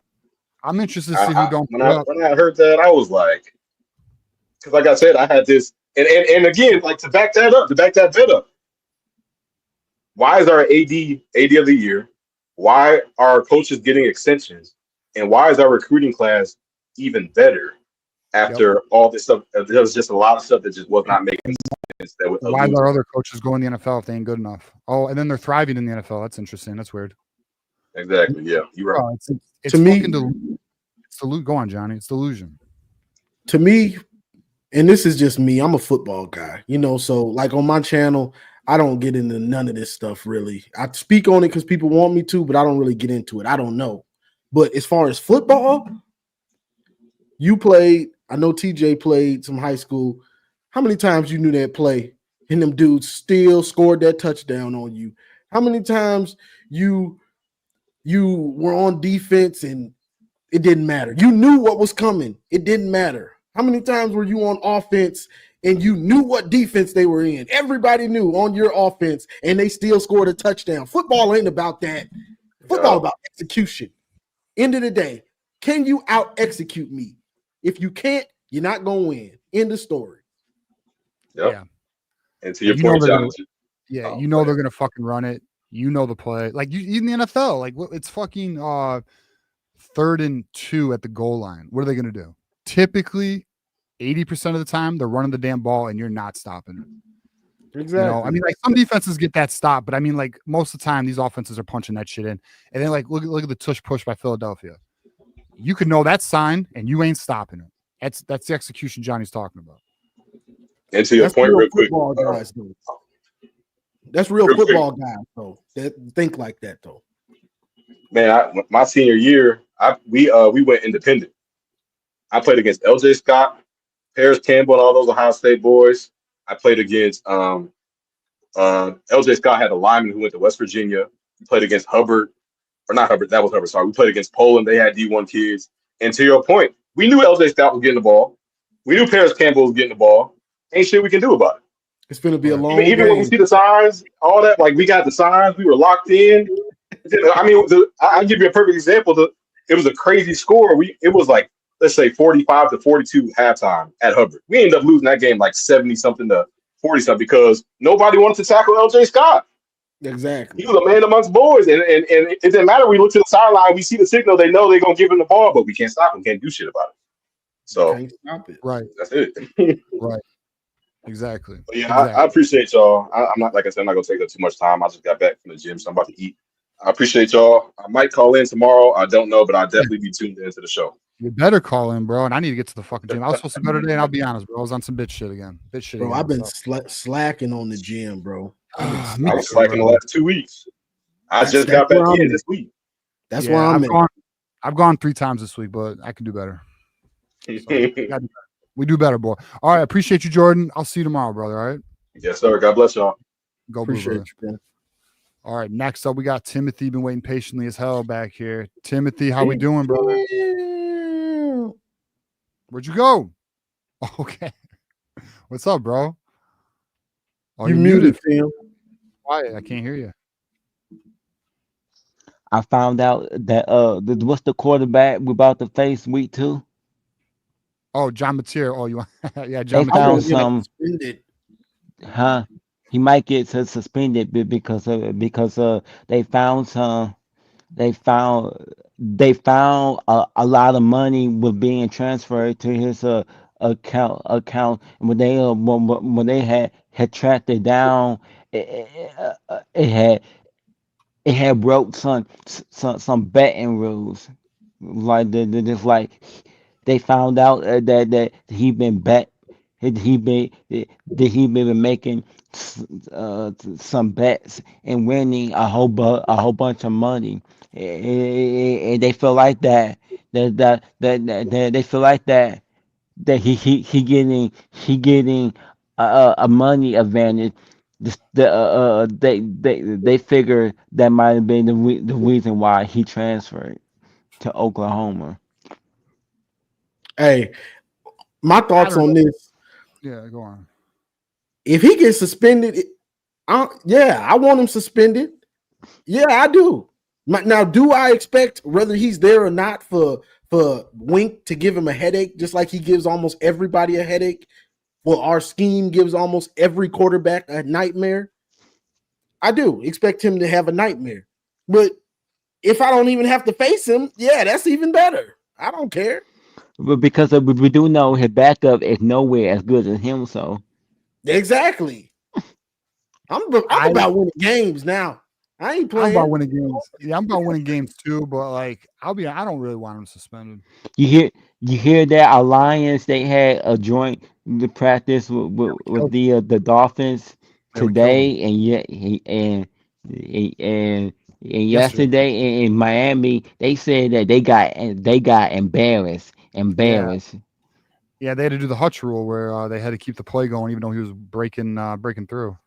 Yeah, Lions gonna be good, bro. We're looking forward to it. They got a game tomorrow. When's their next game? Actually, I know it's a Michigan show, but so bear with us. Saturday. Is it what time is it? 1? Yeah, I think it is. All right. And Tuesday, the running back he gonna be committing on Bryce's birthday. Yep. Yeah. Yep. We could have a good. And that is also my birthday too. Your birthday's the 19th? Yeah. Hell yeah, Tim. Happy early birthday, brother. Yeah. You about to get potentially a Savion Hyder for a little bit of a gift there, Tim. That's a big one, bro. And Bryce too. Yeah, there you go. I told you probably wasn't watching the show Sunday, TJ. I told everybody that last Friday I started a new segment. It's called Smash Mouth Friday Breakdown. Nice. I like that. That's a good name, man. So how long is your segment? The first one is 30 minutes, but okay, but in the because I was running behind, but it's going to be about in between 45 to an hour. It's a long segment, Tim. I know, but I would do like I 20, brother. I I know I know I know, but yeah, but I'm gonna be talking about the Michigan Wolverines, the Buckeyes, and the AP poll the next the tomorrow I think. They at the end I always will talk about the Lions at the Okay, brother. end Well, here, how about to this? give them some Love. support so everybody can hop on the Super Bowl train. The Super All right, well, Bowl how about train. Timothy? How about this? Because we're up against it. Let's give a shout out to your channel here so everybody can subscribe. Currently, Timothy's at 209 subscribers. We're on a mission to get him to 1,000 subscribers by the end of the season. Yeah. Let's see if we can do it. Let's see if we can do it. So appreciate The it, Timothy. Friday, but the Friday the Friday before the game, me and wait a minute. The Friday before the week one, me and Kyler, the football was saying we gonna be doing some final predictions. The Michigan and Oklahoma and Texas and Ohio State on my channel. Some final Nice. predictions. We doing both teams so we can get it out the way. Hell yeah. Well, shout out to College Football by Sam, man. Appreciate that as well. And good luck, Timothy. And I'm sure we'll hear from you tomorrow, brother. All right. Yeah, All right. Go blue, brother. I can't All right. wait. I can't wait because I got a Buckeye thing at school and I can't wait to tell Cook him? him that. You gonna cook him, Timothy? Yeah, his brother is actually wait a minute. He actually a Michigan he actually a Michigan fan, but his brother want the one his brother's a Buckeye fan, and he want him to switch the switch. Well, His shame on brother him. Well, trying to get him to switch, but cook him, Timothy. He deserves it. But yeah, appreciate you, brother. We'll talk to you tomorrow. All right, man. all right. Go blue, Timothy. All right, brother Penn, Timothy. Appreciate him. Go Penn on, Johnny. State bot in the chat. Penn State bot. Make sure you go subscribe to Thunder Redmond. And Jaden Denegal isn't on Michigan's team. Yeah, no. Read the whole thing. He's not on Michigan's team. Yeah, he Jaden Denegal is starting. Forgot the hammer. Why? What? Yeah, come on, bro. You're like, fuck. I was about to take a shot at one of our own. I'm not gonna do it though. All right. So we also got. Let's go shot here to B Dub. Like the best damn Michigan show. Period. Michigan always coming, never not coming. Appreciate you, B Dub. Elijah, what's up, brother? Who's ready for this Bob the Builder hammer? Shit, we're all ready for this Bob the Builder hammer. Pause. I'm ready. TJ, we gotta watch MSU struggle versus Western Michigan. Bro, I think they're in for a bad year, bro. I really do. It's gonna be a good time. All right. You got any thoughts before we bring up our next caller, Johnny? I'm just ready for it to be over. But Yeah. Michigan State got a bunch of transfers.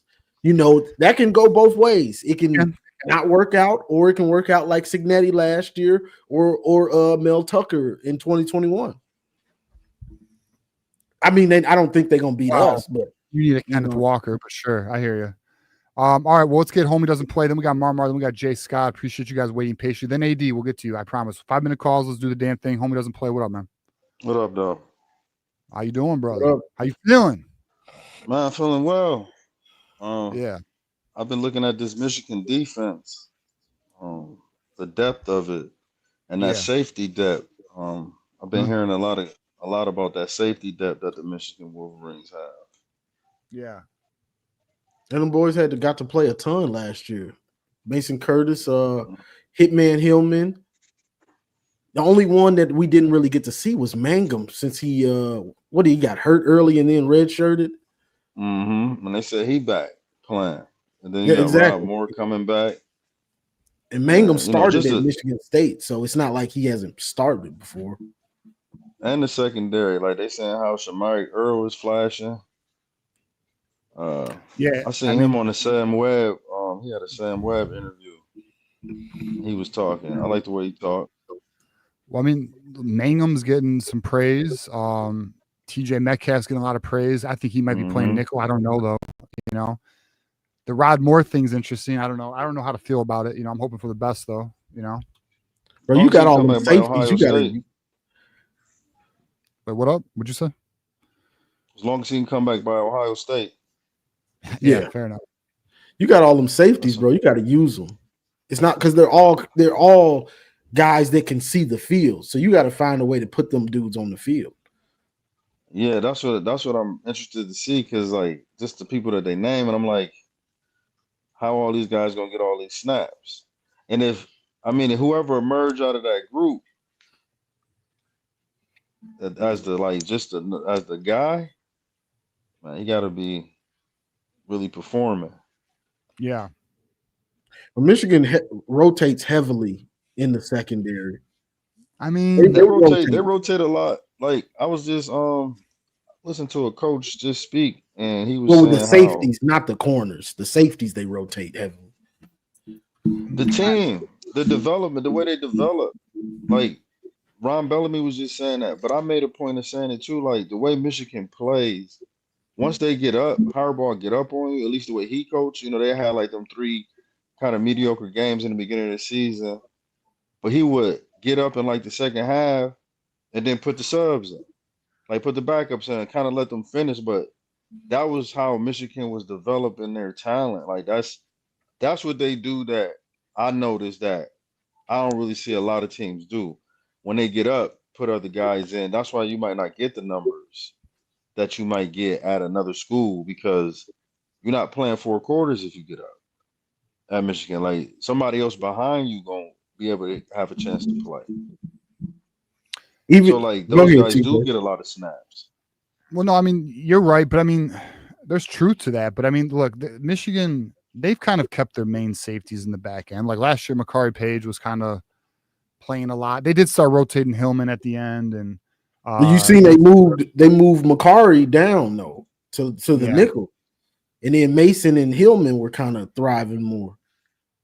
Yeah, I mean, we're freaking loaded though, because we're not even talking about the freshmen like Kainoa Winston, Elijah Dotson, and Jordan Young, who are all big time. I mean, yeah, we're in a good spot. We're in a good spot. Like, it's funny because I know, and I'm gonna bring up Garrison's name. He's always like, "Oh, you don't got DB depth." Yeah, we do. We are. Yeah.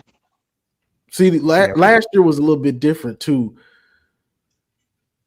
Well, no, we forget about Quentin Johnson too. Yeah, I wanted to bring him up, but I know Quentin Johnson last year no before. No, I'm saying last year. Last year. And I'll answer the question. Someone asked a question about will NCAA reveal the sources? I'll talk about that in a moment. Yeah, no, I hear you. Like, bro, I mean, look, I think our front sevens, I think we're good. I think our defense is gonna be good. And there's a lot of word that it looks good. How good? How good? That's what I think. I think it's top 10 good. I'm afraid to say top 5. I'll be honest. I just can't go there yet. But there's a lot of belief that the depth on this team is like crazy. I think it's top 10. I'm like you. I want to say top 5, but I don't want to put that much pressure on myself. Yeah, fair enough. Yeah, I'm top 10. I think it's gonna be freak. I think they're gonna lock shit down. I'm so ready for the first. How much longer till the first game? We got 14, 16 more days. That Oklahoma game is the one I want. That's the one I want to see. And the fact that they playing so many road games this year, I kind of want to see them in that environment early, because I want to know what I'm looking at. I'll be honest, I cannot wait for New Mexico. I love night games. Like, I remember the Middle Tennessee State game that was a night game. I hate night games now. I love night. Why? What do you mean? I've gotten old, bro. I want to watch the game early and be done with it. Then it's New Mexico. I start getting sleepy, bro. I'm getting old. I be getting sleepy when it's a blowout night game. Do you watch night games? I watch them. I got to do a pregame analysis right afterwards. But third quarter, it's a blowout. Late third quarter, early fourth quarter, bro. I'm getting sleepy because it's a blowout, bro. We just running it. I'm nodding. I want the early game, bro. But Oklahoma, that's different. That's different. We got a lot of late games though this so far on the schedule. I don't like them. We got a lot of road games, and they gave that stat on like teams traveling last year. It was like 2-18. Bro, that's what worries me. The traveling is what worries me. They said everybody was struggling with that last year. Because we're home on the road, home on the road, home on the road, home on the road all year. That could be a problem. If anything, that could be a problem. That could be a problem. Yeah. With a young quarterback, that's the thing that I'm looking at. I think Wink can help with that, with his NFL experience, but I don't know if anybody else can really understand what that's gonna look like. And how does that even happen, bro? Yeah. That's what, crazy. the road games? Yeah, the home and road every game almost. Yeah. Yeah. Here we'll pull it up and then we'll get to our next caller. Yeah, let's look at it. We'll look this up, then we'll get to our next caller here. All right, so we're home, we're away, home and away, home and away, home and away, home and away, away and then home. Yeah, you're right, bro. There's never 2 in a row of home. How does that happen? That's wild. That's what's gonna be tough. That's what's gonna be tough. That's the only thing really making this schedule even tough. I mean, a true freshman quarterback. I mean, he could be good, but that's just home away, home away, home away, and these crowds gonna be ready. Yeah, I agree. And are we at USC and at Washington too? Yep. We at Washington again? Washington's home. Okay. USC is on the road. They're gonna really have to be in that bunker mentality with that. I want to destroy these fuckers, bro. Washington. They talk too much shit. Little brother, they talk too much shit, bro. MSU? They don't know their place.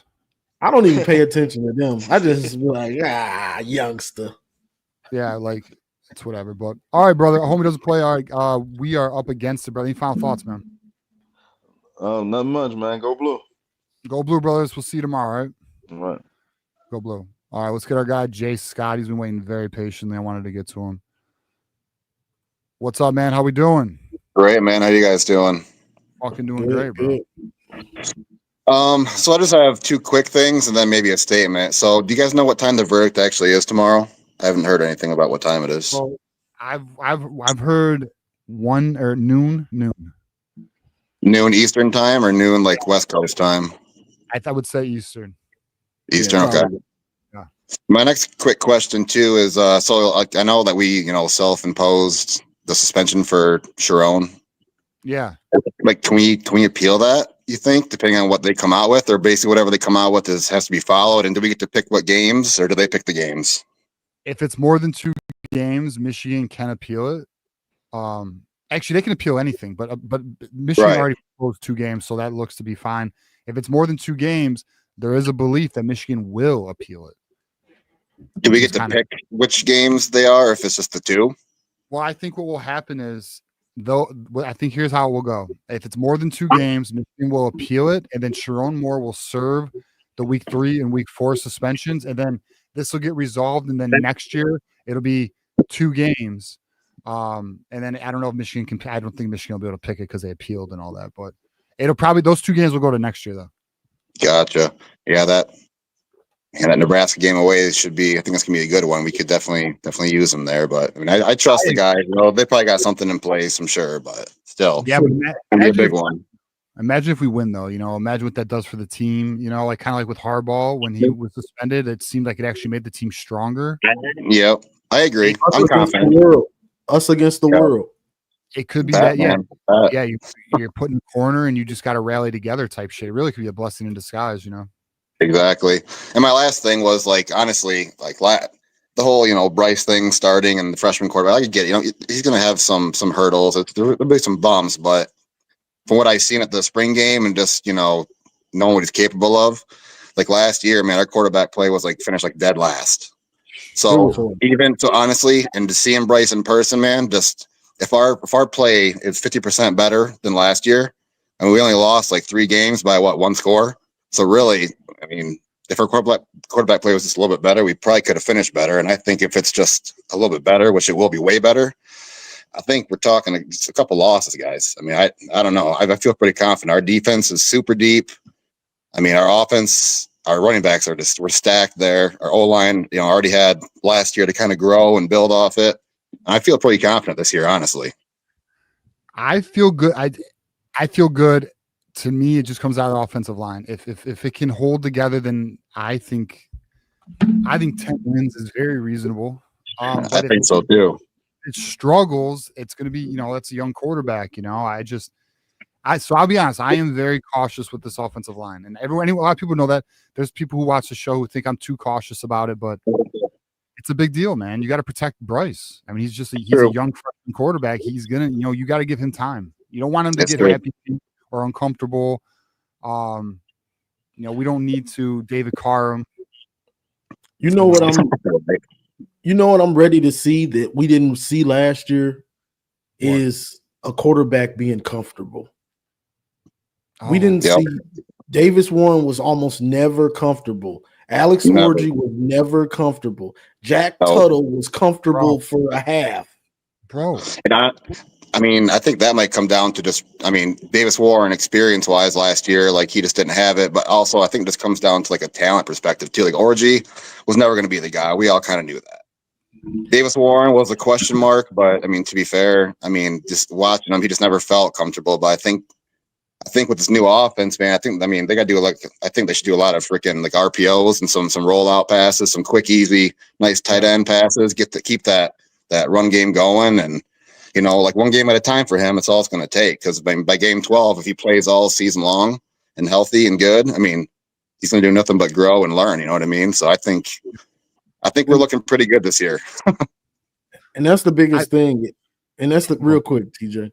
And that's the biggest thing about any player is being comfortable out there, being able to make a mistake and not be looking over. Is he going to pull me? Is he going to pull me? Right. Being comfortable to make mistakes and grow with it.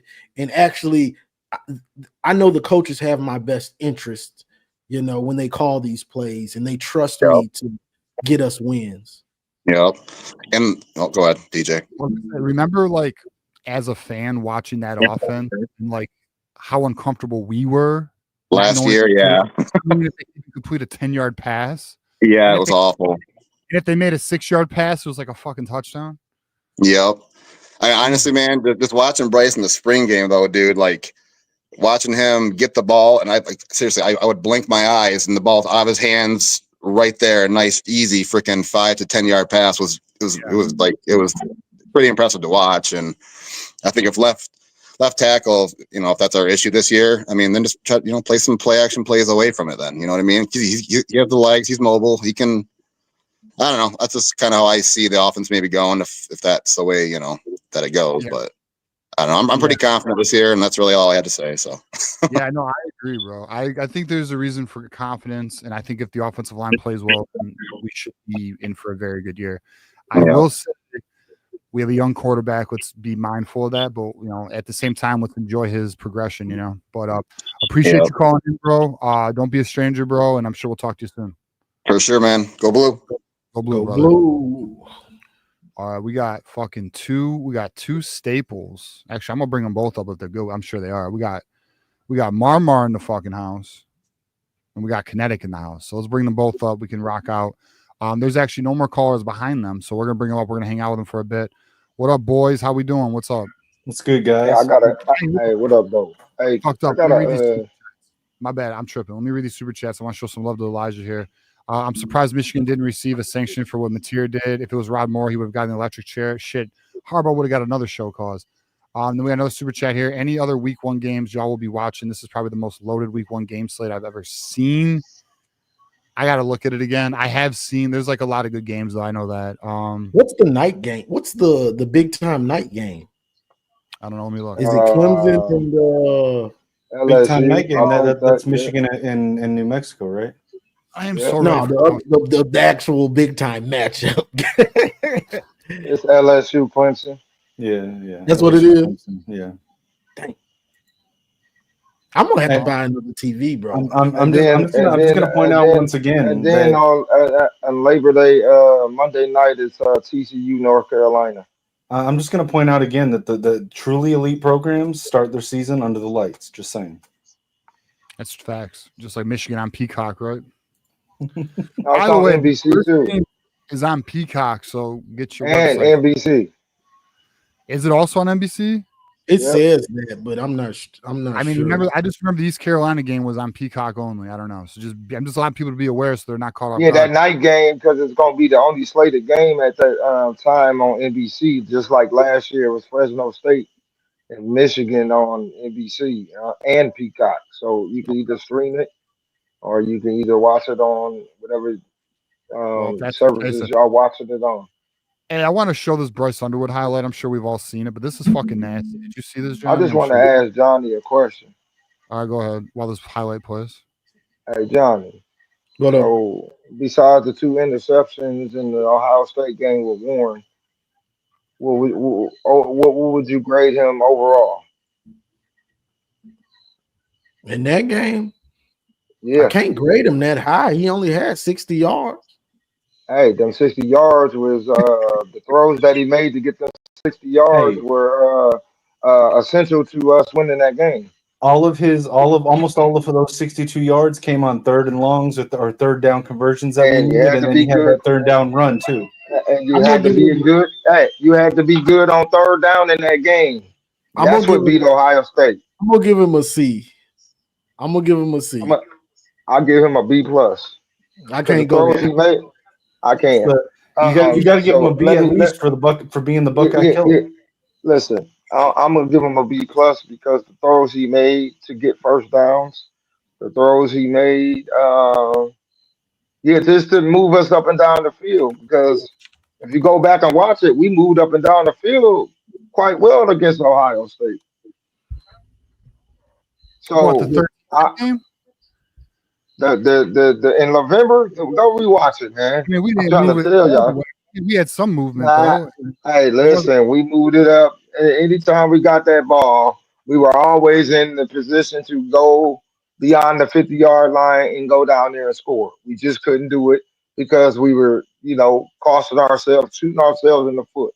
But the Because of Kirk times that we Campbell. Say were, it. hey, but the times that we were doing it, yeah, we was up and down that ass. Go rewatch that. I watch it all the time, and things just stand out to All me the more and time. more. I believe you. It's I think, like, again, damn, like we really did them motherfuckers like that, and we could have beat them by 23 points if we Yeah, he had. could have, but he Hey, I threw just Hey, interceptions. without the two, if the 2 interceptions were touchdowns, I'm saying, yeah, Yeah, come he could on, have. man. I just want to point out real Give quick him the before it gets ball. Hey, lost in the chat. Come on now, Hey, man. I You just want to knew point you out. was on it. Everybody Michigan fan here knew, like, damn, nigga, we could blow them out. We could blow them out right now. Yeah, we And could have. we didn't, bro, because them 60 yards only mattered at the times that it needed to matter. Hey y'all, if Look, y'all Davis scroll Warren. up in the chat real quick, you can see where Garrison forgot to switch over to the tab where he has his Penn State burner account. And he said something about Penn State had the best O line in the country. If We got both tabs open, forgot to switch over. What? where? if You serious? Will So scroll up, you'll see it. Davis Warren gave us What? flashbacks of Wilton Spate in that game, bro. Them two Oh, interceptions, bro. He yeah. had me scared for a minute. Listen, I'm not saying Davis Warren is like a top tier quarterback, He but wasn't. I think he would have been a lot better than he was if we had someone other than Kirk Campbell calling the plays. That's what I'm That's saying. a Kirk fact. Campbell was the drowner of that offense I last mean, year. He drowned you that got offense. Donovan Edwards showing out for the Jets. You got Khalil Mullen showing out for the Titans. Coming You out for got the Titans, yep. Orgy starting for Dan Mullen. You got Denigal starting at San Diego State. Look, Facts. that is a huge condemnation on Kirk Campbell. All Hey, right shout there. to Kentucky, by the way. On I mean, Twitter, we what up? all know he boo boo. We So know. do y'all think that in this Chip Lindsay offense, I understand Bryce is young, but his motor and his mentality is different than what we seen in a minute at Michigan. Well, But do I don't y'all know. think We start with do JJ. do do? I mean, yeah, JJ.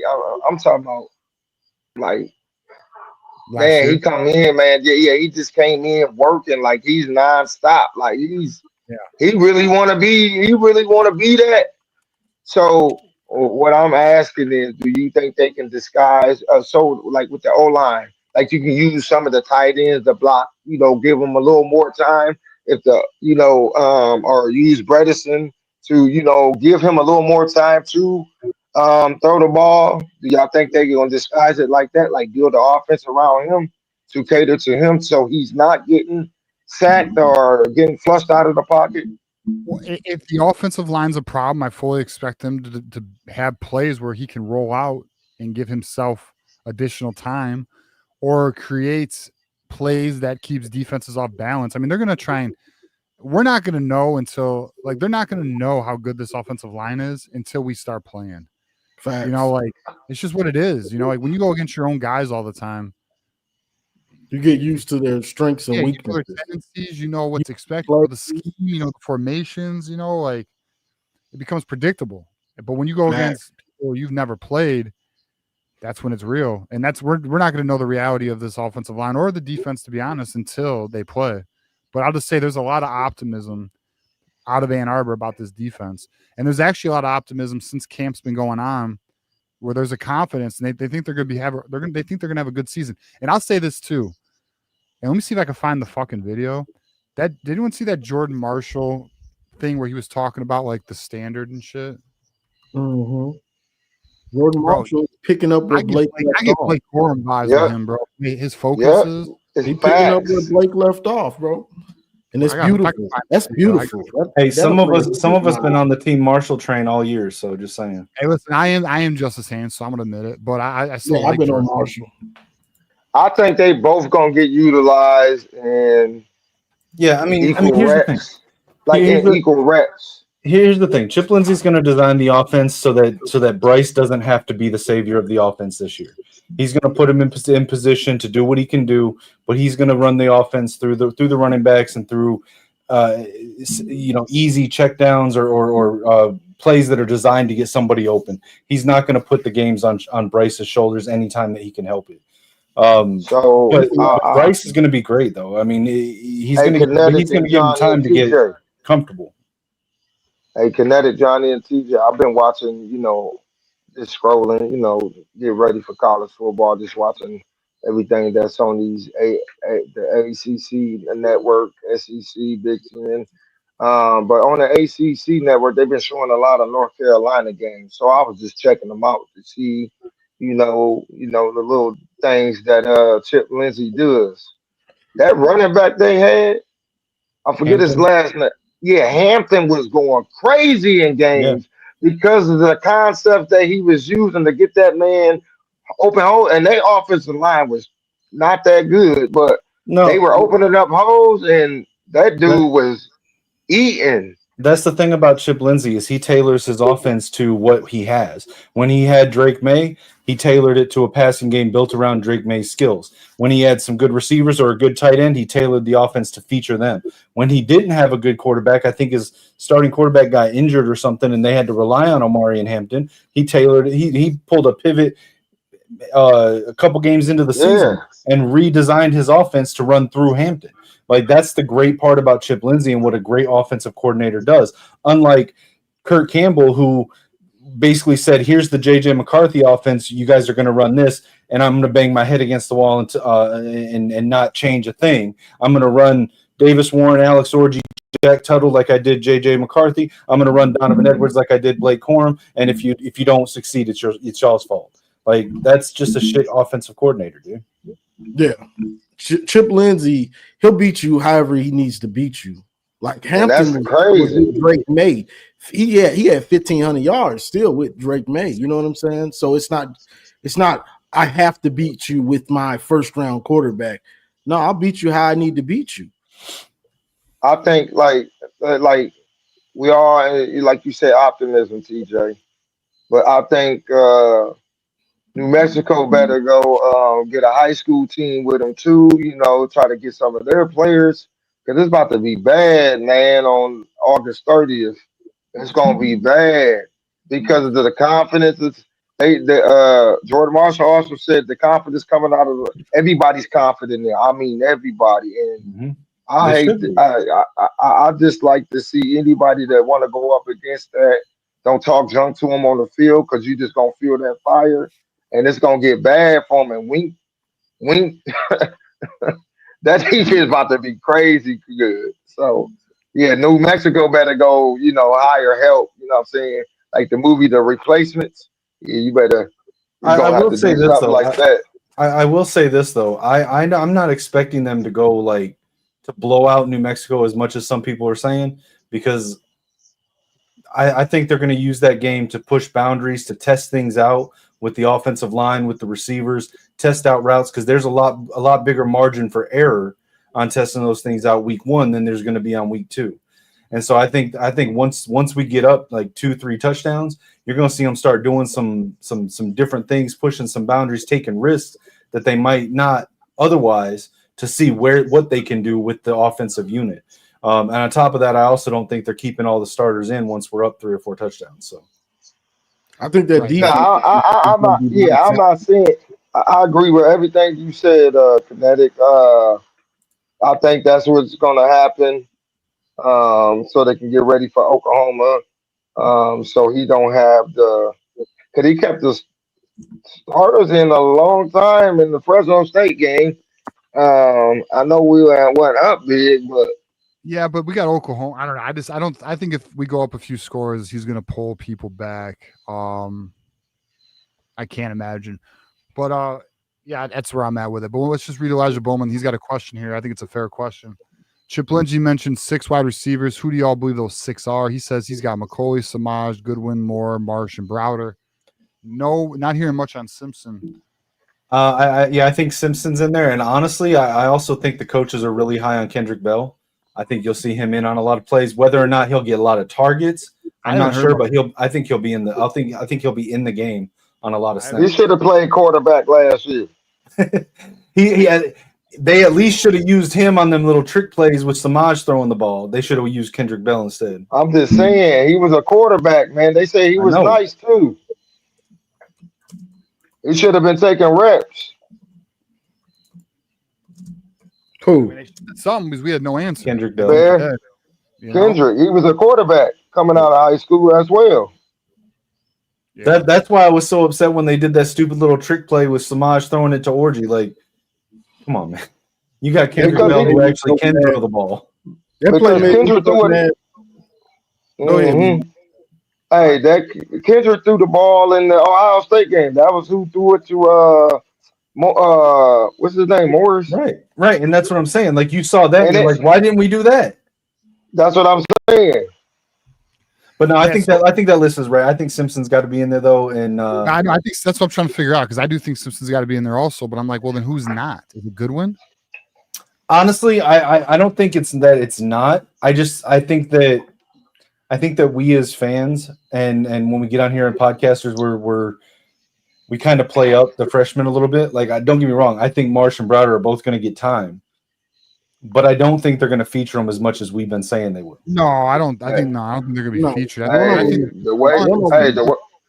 Especially one in of blowout. them will probably rise.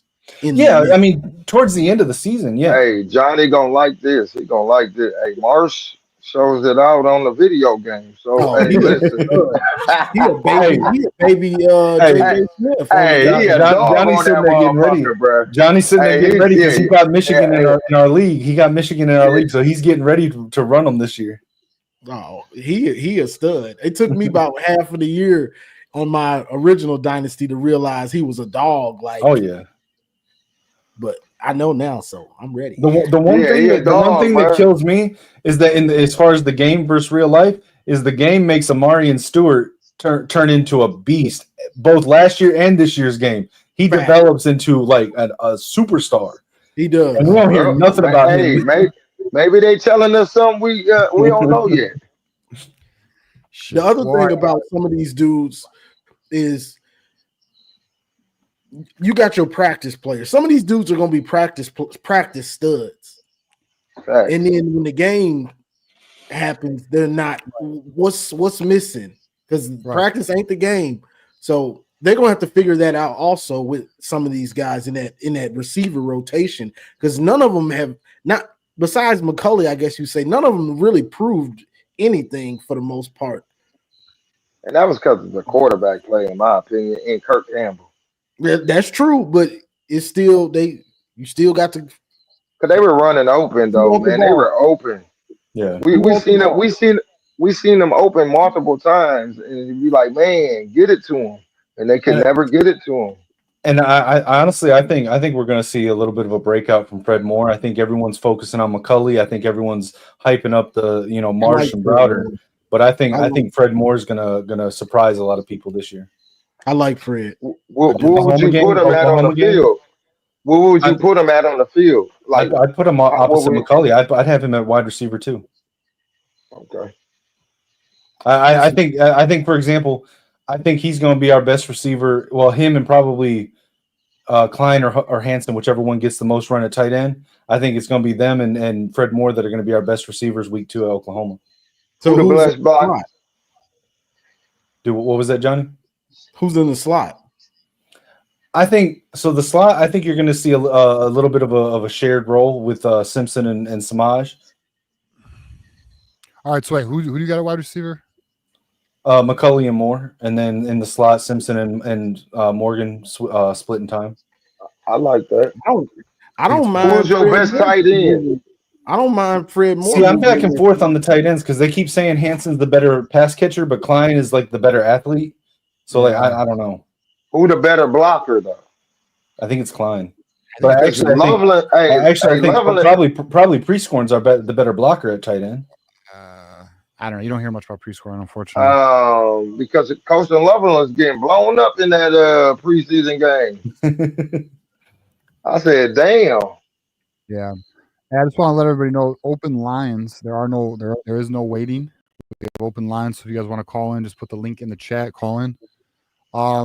Elijah. Yeah, I think Channing Goodwin will get some play too. We'll see. I don't know, man. I mean, I don't know if all these receivers are going to be doing the damn thing. But here we got I believe Sullivan will take LB3 by midseason. I mean, I think it was. Who was it? One of the coaches. I think it might have been Jerome Moore. Yeah, it was Moore. I kind of already think he's in that linebacker 3. Yeah, he already numbered. Yeah, he said that man stands out to him. Yeah, he said Cole Sullivan and Taylor. And Taylor. Well, he said Chase Taylor is one of the freshmen who are standing out. Yeah, but I don't think Taylor's jumped like Roller. No, I don't think that. But I think Cole Sullivan, Houseman, and Barnum are the 4 that they're going to be. But I would say Sullivan's the third or the first one off the bench. Again, that's crazy work, man. That's what you need, that rotation, because Michigan isn't like Ohio State or some of these other teams where they don't rotate. Michigan they rotate a lot. Exactly. Michigan likes to rotate to keep guys fresh. So if they've got 3 linebackers, it's good. If they got 4, that's great. Yeah, I mean, what's wrong, TJ? I think that's probably what they sell to the kids too on recruiting a lot is like we rotate so much that you're not just you don't have to begin the game on the first play to be considered a starter. I think they look at 3 or 4 of those linebackers as starters. I think they look at 3 or 4 of those D tackles as starters. You know what I'm saying? Because they rotate so much on defense. Facts. All right, so Elijah Boone goes, I'm on the Fred Moore train, expect a 50-yard touchdown. I don't think I believe you, Elijah. Stop it. Not what I've seen at the first Elijah game, is always cooking our wide receivers. All of a sudden, he's on the Fred Moore train. Oh, he's trolling. Okay, he's always cooking our wide receivers. He's trolling. He's trolling Fred. Next Saturday. Fred has everything to be a really good receiver. He has it all. Isn't he a junior? I think so. Yeah, I believe so too. Yeah, it's about time that you to break out, brother. Yeah. I respect him for staying after last year and staying to prove that he's better than what we saw last year, unlike someone else. Yeah, much respect. I hate that he was cooking in the Bama game with Davis Warren, and then Davis got hurt, and then we just had to run it every time. Right. So Hold on, I gotta laugh at that because that was straight facts. So For real. apparently, Like he was hyped, like, yeah, this my coming party. And then Yeah, bro. And then that happened, and then we threw orgy in there. You getting it every time, Mark. You getting it every time. We Right. call a pass play, interception, orgy. Yeah, orgy through yeah, man, it was crazy work.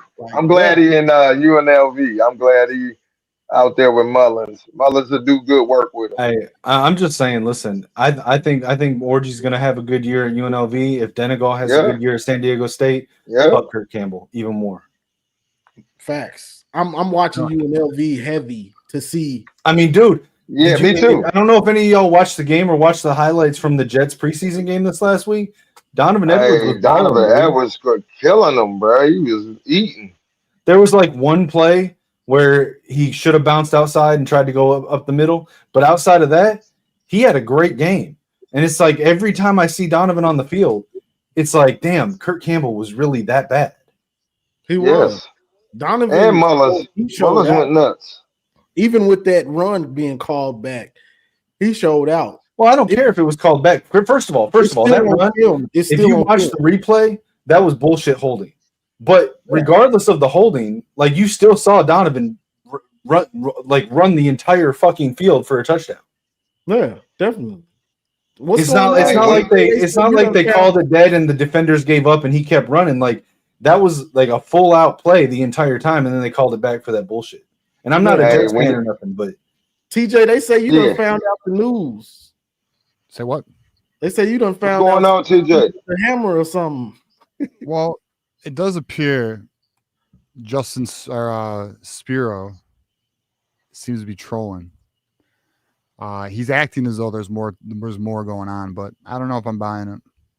Actually, I'm not buying it. So I'll just show you. Yeah, don't keep it to yourself. I think after the hammer doesn't come down tomorrow, I think Bryce should adopt the hammer as his nickname and take it to Ohio State. Speaking of hammer, so I have a hammer on my pallet jack, but I gave it to a Buckeye fan. He tried to give it back to me today, and I said, "No, hold on to it until tomorrow." Yeah, it's hard for me to believe he was trolling though, because why would he go on to Buckeye Scoop and troll?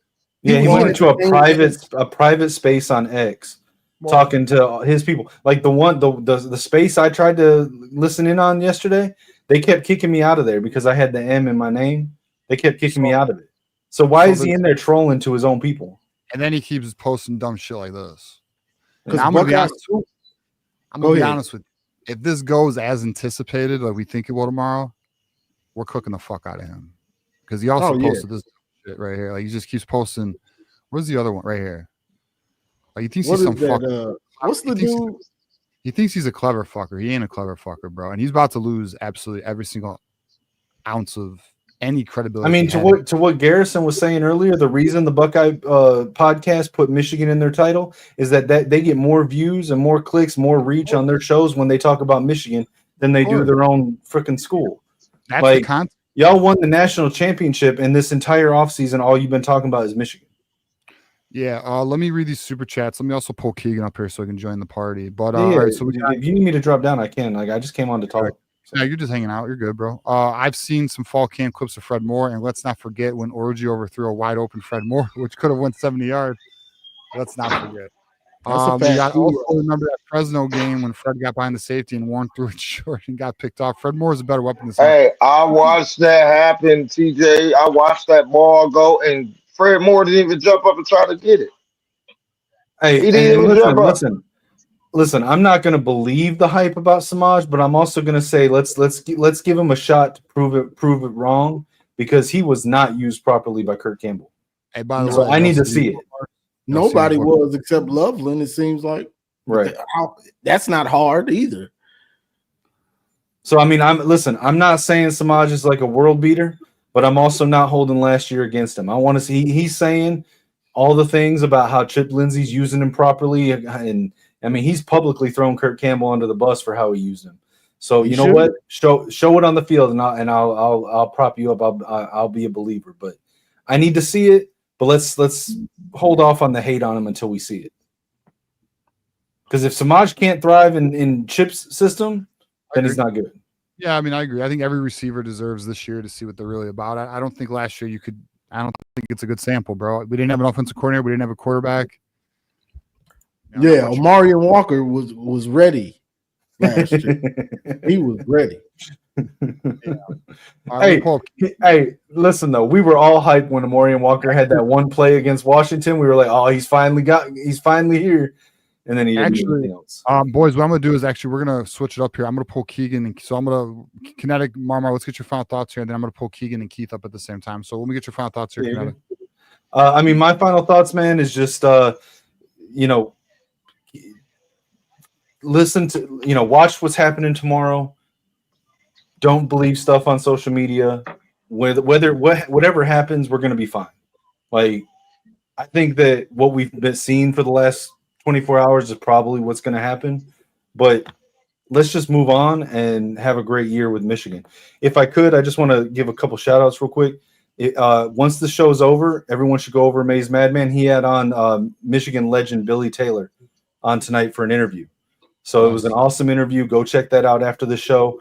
And then the episode on Really Flawed Football that I was recorded with her this past month, she posted it today. It went out. So over on YouTube at Really Flawed Football, the Michigan episode came out today. Go check that out as well.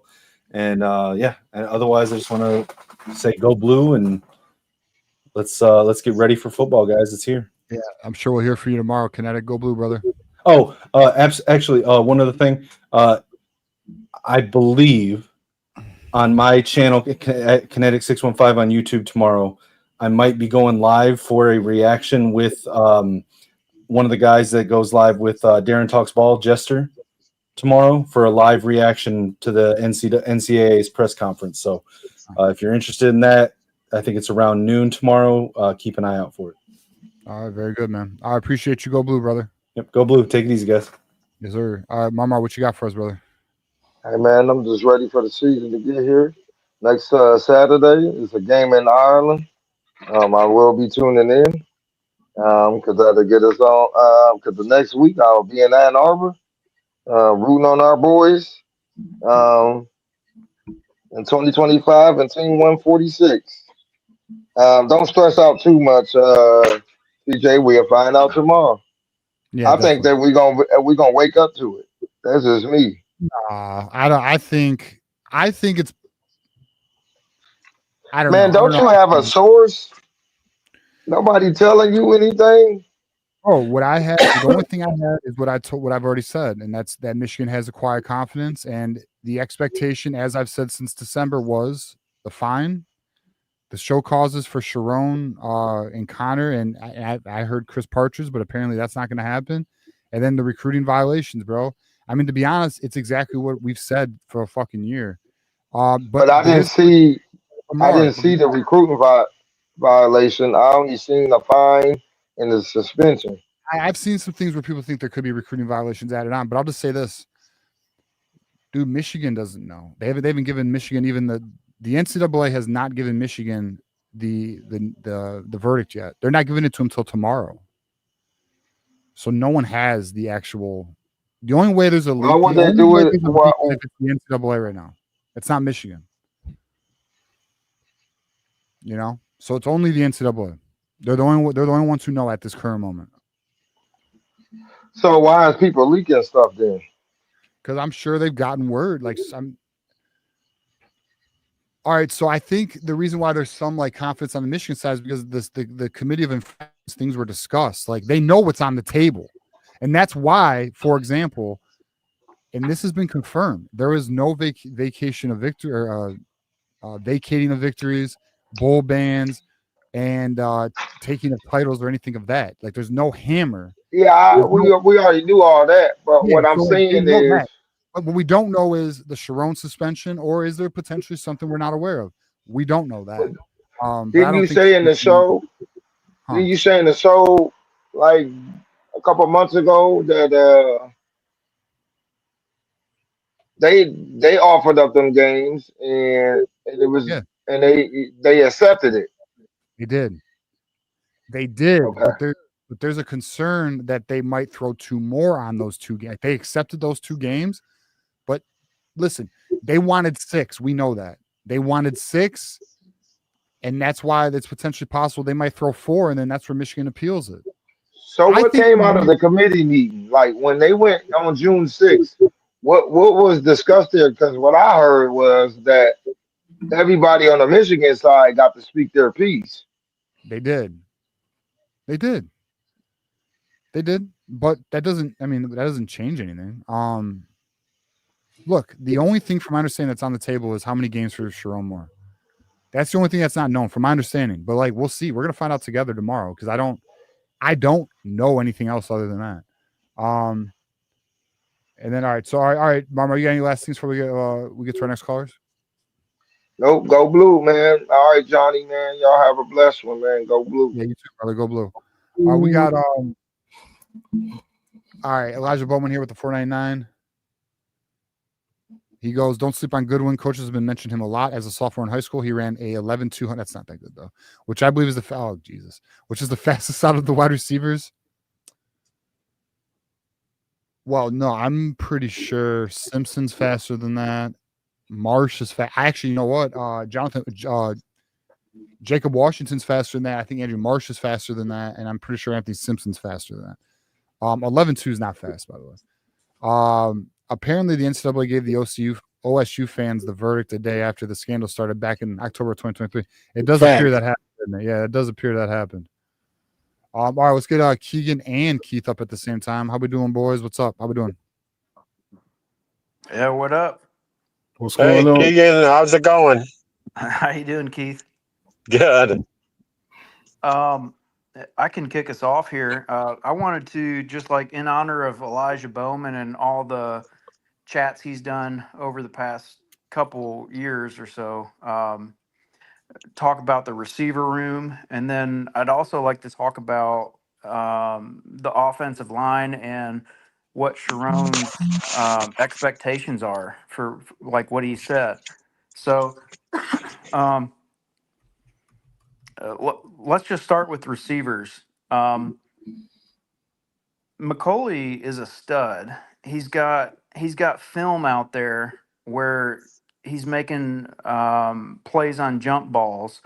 I don't know. I can't like verify speed and like route running, but he's a playmaker. So he's like Kendrick Bell on steroids, basically. So McCauley's a stud, and so like I hate when I hear we don't have a receiver when I can go back and watch McCauley highlights and see what he's capable of doing. So like the Fred Moore thing, he showed us a lot in the Alabama game, I feel like. So I hate knocking him, but like there's like I hate that he dropped that like 5 yard out in the spring game. And that's kind of like the thing that I'm sick of is like dropped passes and like athletic receivers that drop balls. So I'm not sure because I think I have a biased judgment on Fred Moore. So I see the potential. It's right there in the Alabama game, and then in the spring game, 5 yard out drop, and that was like it for me. So respect to Fred Moore because I've gone back since the spring game and watched the Alabama game, and he had a solid game. So do y'all have any thoughts before I move on to other receivers? Well, you hit us with a few things. What was the first thing, Keegan? We got the tape on Donovan McCauley over the past. Yeah. Well, I mean, look, I think Donovan McCauley is going to be our wide receiver one. You know, I've said that since we got him in December, and he's wearing one now, and that does appear to be where we are. I think Donovan McCauley, I think he's going to, like I said, I think he can get to 1,000 yards, and I think he gets 7 to 8 touchdowns. I think he will lead the team in yards and touchdowns. That's my prediction for Donovan McCauley. I think he's going to be good, man. You know? I hope you guys are right. didn't Macaulay fall off a little bit last year? He had like 1,100 in his freshman year, and Yeah, then no, he sat last year to save his eligibility. oh, he sat So, last year. Okay. yep, he sat to save his eligibility. So Donovan McCauley will pull up his stats here. What he Yeah. did was, yes, and so his sophomore year, which he was all Big Ten, like second team or some shit, he had 644 yards and 6 touchdowns as a sophomore. And then last year he played for Kurt Cinetti and played in only 2 games and decided to step away from the team to save his eligibility. Okay. Yeah. Yeah, and I'm not judging Samaj Morgan, Fred Moore, and all that by our quarterback room last year. And I remember in last spring that the quarterbacks were throwing more interceptions than they were touchdown passes. And they became real gun shy. And I saw it all year. Davis and running quarterback we had. Alex Orgy. Orgy, yeah. They were just afraid to throw it 10 or 15 yards or more. I mean, it just everything had to be short. And Davis did throw one 35 yards and it got picked off at the end zone. Remember? I forget which game that was. But those guys, and I'm not even that hard on Campbell yet. I can't conclude because Campbell was good in his previous roles, and we won the last 2 games. Now we only got 13 points and 10 points or whatever, 13 and 16, 19 points. Yeah. But we're good enough to beat 2 good teams with the quarterback crew that we had. So I'm not going to defend him and say he was one of the greatest offensive coordinators we ever had. I think I'm much happier with Chip Lindsay than I am with Campbell. But I think we're going to find out a lot about some guys that have been in the receiver room for a couple of years under Chip Lindsay and a better quarterback. Yeah, I mean, I think so too. I think we're going to find out a lot about the wide receivers. But I do think Kirk Campbell was a major reason. I mean, Kirk Campbell was the reason we had the quarterbacks we had. He told Sharon Moore that he felt he could develop them, which is why they did not go for a transfer portal quarterback when they should have.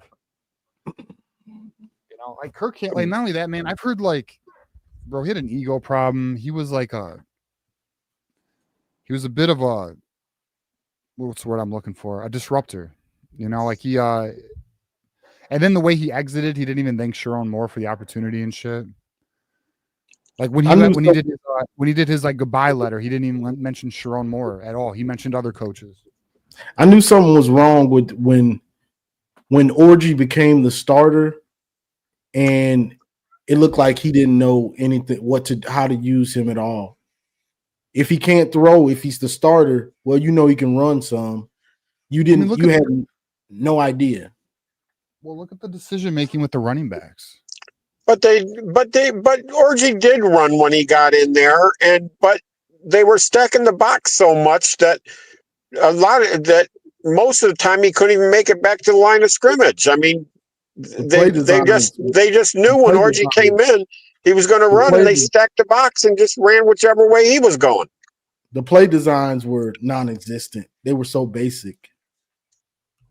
You had him all summer. You knew he possibly could be the starter. Yeah, and I don't mean to sound like I'm beating up on Warren and Orgy because they're kids, you know, they're out there doing their best, and they're a heck of a lot better quarterback than I am. So yeah, but I mean, listen, at the end of the day, they're adults. They're over 18. But secondly, you know, listen, it comes with the territory as an athlete. You are going to be criticized. Your coaches criticize you.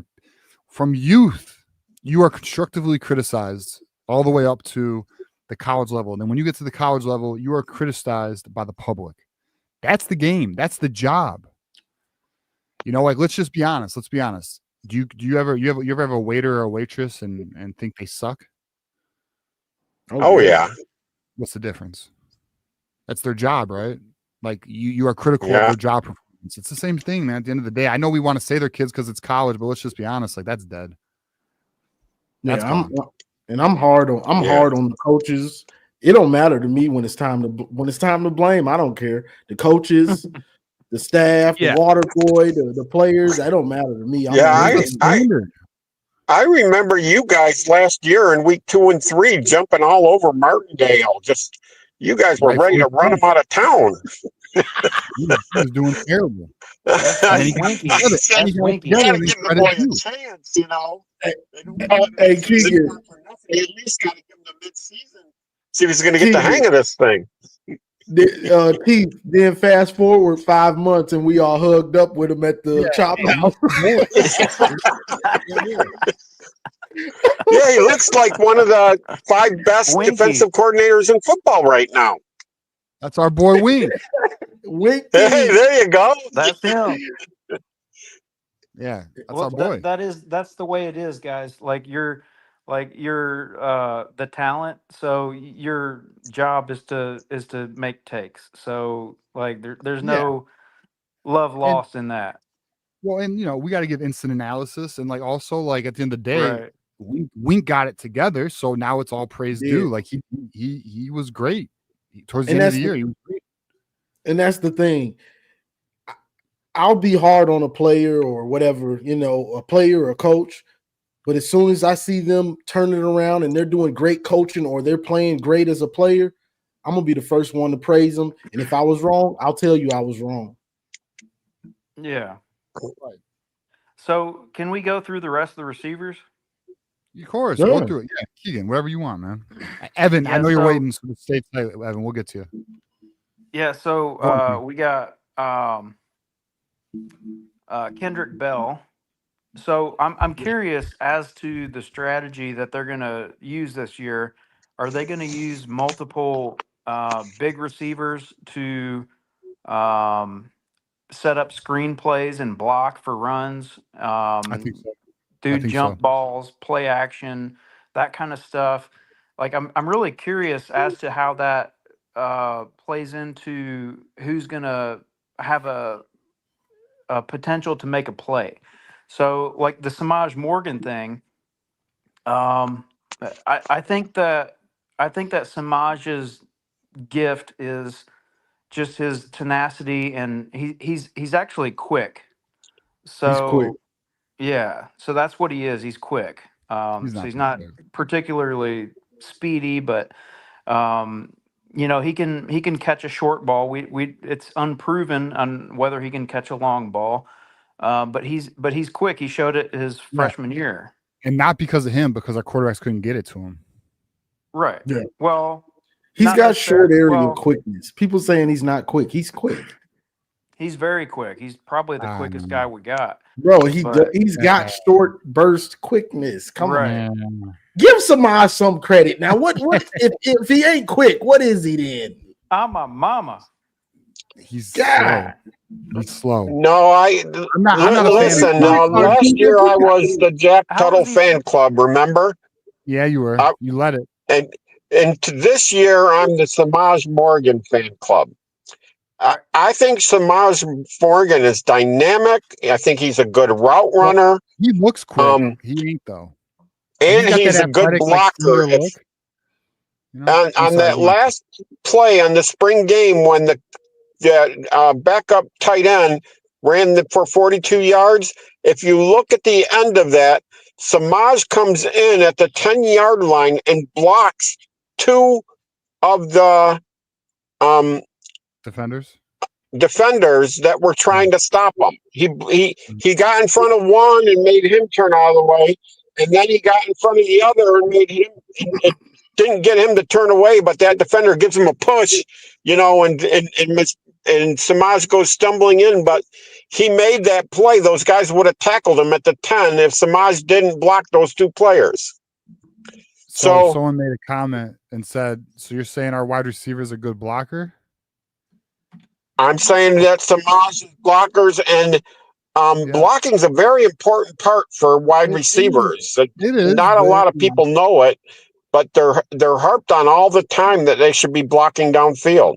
I agree. No block, no rock. I mean, that's the rule. But like, I don't know. I will see. Hopefully, he can do well this year. That's all I'll say. How many yards do you wanna- think Samaj gonna get, TJ? How many yards? Yeah.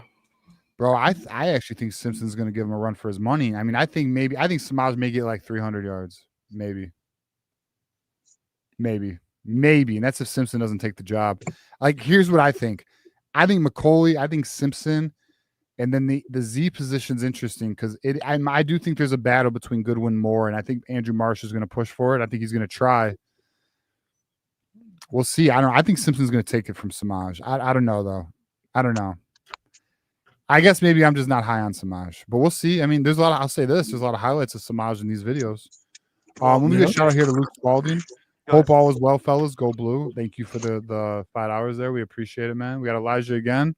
Am I missing something pertaining to Kendrick Bell? All I remember is him getting a touchdown in the spring game versus a walk-on and getting clamped all season. Yeah, you can't take much from the spring game. And there has not been much noise of him coming in spring so far. He's not a name that we've really heard at all. So Kendrick we'll see on that one. Wasn't he hurt? Shit, I don't remember. I don't think so. I don't remember. No, it's possible. Actually, you know what? I don't remember. It's possible. It's possible. I just don't remember. You might be right, Johnny. Can we talk about Peyton O'Leary? Oh, absolutely not, Keith. I'm just kidding. Yeah, what do you want to talk about Peyton O'Leary about? I think he's the best route runner on the team. He's got the best hands, and that is the definition of a Z receiver. Peyton O'Leary is like the Lord, like he's like the myth, man. Like everyone loves Peyton O'Leary because he showed out in the spring game that one year where he absolutely balled out, and then he had that big catch against Ohio State. Yeah, and he made Omarion Walker look crazy. Yeah. Yeah, I don't know. You never hear anything about Peyton O'Leary though. I think the thing about that is like the white possession receivers for the Patriots kind of made the it kind of like reignited that trend. So like and Peyton Leary, I don't mean to be racist. Peyton Leary could fall into that, but we just don't know yet. We know that he's a possession receiver. He made a great catch against Ohio State. So did the other guy. Are you saying Peyton O'Leary is a white receiver, Keegan? Is a white receiver? Yeah. Yeah, like a white receiver. You said not to be racist. I'm just saying, like, what are you saying? Like he's a typical white receiver? Well, I don't think he has the quickness to be speaking of Amendola or what's the other dude? Edelman. Wes Walker. Well, there's Wes Walker. Yeah, Wes Walker, Edelman, Amendola. And then Cooper Kupp's a beast, but he didn't play for the Patriots. So like people like have that affinity. Yeah, he's not a slot receiver. I know. He's not a slot receiver. He's an outside receiver. So people have that affinity towards a white receiver that they're going to be capable of running great routes and being like a great outlet for the quarterback. You're saying like the stereotype of a wide receiver is essentially good hands and good route running. And you're not wrong. I mean, there's truth to that. Well, I'm saying that stereotype is the prototype for what people envision a white receiver would be.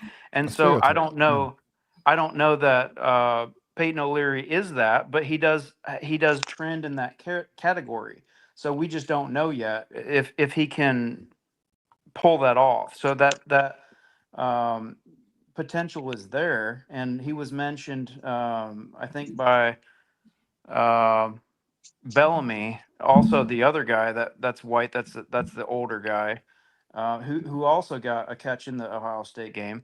But so that's what that is. So people are wanting to like if there's like a possession receiver, they're looking for that out of those two players. But maybe, but I don't know. I just don't know if Peyton O'Leary's got it. I don't think he does. Yeah, I my favorite possession in receiver in football is St. Brown. So, I'm not looking whether he's white or black. I just like the guy that runs the good routes, catches the ball, and can win a lot of games for you. Hey, you know who It does? does. It does matter, though. It does matter. Speaking of, I guess race, the Lions have a wide receiver who is white but does not play white. His name is Isaac Tesla. Look him up. He's athletic as shit. In fact, he has a faster 40 time than St. Brown does. He was on St. Brown's podcast, and they gave him credit. They says, "Yeah, you even beat me in the 40." Yeah. And he looks good. I'm excited. Actually, I got him on my fantasy team, my dynasty. All right, very good. All right, boys, how about this? We got give me some final thoughts here because I got Evan waiting patiently now. So, final thoughts here, Keith. All right. Yeah, I am just sick over the stupid penalty stuff that's coming tomorrow. Is that Ryan Day knew about Connor Stallions in 2017. And he knew in 17 and 18, and they were changing the signs every game because of him. And they didn't start crying and complaining about him. They had no problem with him as long as they were beating us. And then as soon as we start beating them, they say, "Oh, the only one because you guys are cheaters." So it's not fully accurate because they had our signs in 18 and 19. And Connor had to explain that we didn't start protecting our signs until 21. Yeah. No, I'm saying that Ohio State knew that Connor Stallions was doing advanced scouting in 17. He was just an assistant. He wasn't doing signs until 21. Oh, okay. When they brought Mike McDonald, in. You mean advanced scouting? He was sign stealing from the minute he got in 2015 with Harbaugh. So he was sign stealing. That's what he was at. At he Navy. Joined Michigan, and all right. So at Navy, he was a student coach, but at Michigan in 2018 is when he joined Michigan in 2018. He was a volunteer assistant. Okay, in 21 is when he brought attention to Mike McDonald and them. Hey, the signs, cat and mouse, this game. And then he became a defensive assistant full time, 22 and 23, but he got caught. So, I mean, that's okay. I misunderstood it. I thought I saw Connor said in the video he was a sign stealer at Navy. When he walked down and he talked himself into an unpaid assistant, his primary role was to steal signs from the day he walked into the camp. He had other assignments too, but he was primarily there to be a sign stealer in 2015. I'll just say I could have swore, and maybe Keith, who knows? Maybe you're right, and I'll be wrong, but I could have swore Connor Signs said we were not protecting our signs until 21. That's we weren't protecting ours. That's we weren't protecting our own signs from being stolen by the other teams. He instituted measures in Michigan offensive play calling so that it was harder to steal the signs for the other guys. That's what you're thinking of. Okay, we'll see. Maybe we'll find out. I don't know, Keith. I'm open to learning there.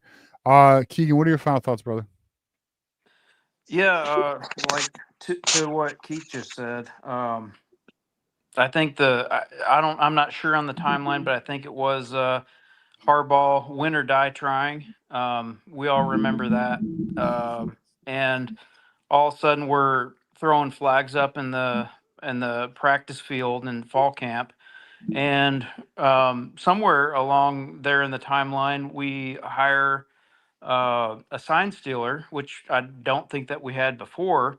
And then we start winning games. So, like the whole thing is exhausting and stupid and just a big bunch of hate. But like if you're in World War III and you're losing a war, are you going to do something about it? And I know that comes into ethics and morals and all that. And I don't even want to talk about it. Maybe I'll talk about it tomorrow. But like it's different. It's different when you're actually in it and you're losing. So so I have some sympathy towards that, and I know that Connor Stallions did some stupid things, but Yeah. my final thought is like Sharon Moore praised the offensive line, and he says that they might be one of the best in the country. So it's like do or die time for Sharon Moore, in my opinion. Is he feeding us a load of crap, or is he actually convinced that this offensive line is going to be good? And then if he is convinced, what if they're not? Are we still confident in Sharon Moore? So my yeah, It's a fair so question. It's a fair question. so I mean, that's we're gonna find out, Keegan. But go on. yeah, so that's where I'm at with Sharon, and my gut says that the offensive line is in better shape than we know, just because I'm giving him the benefit of the doubt. Last year Okay. was a crazy fast shift in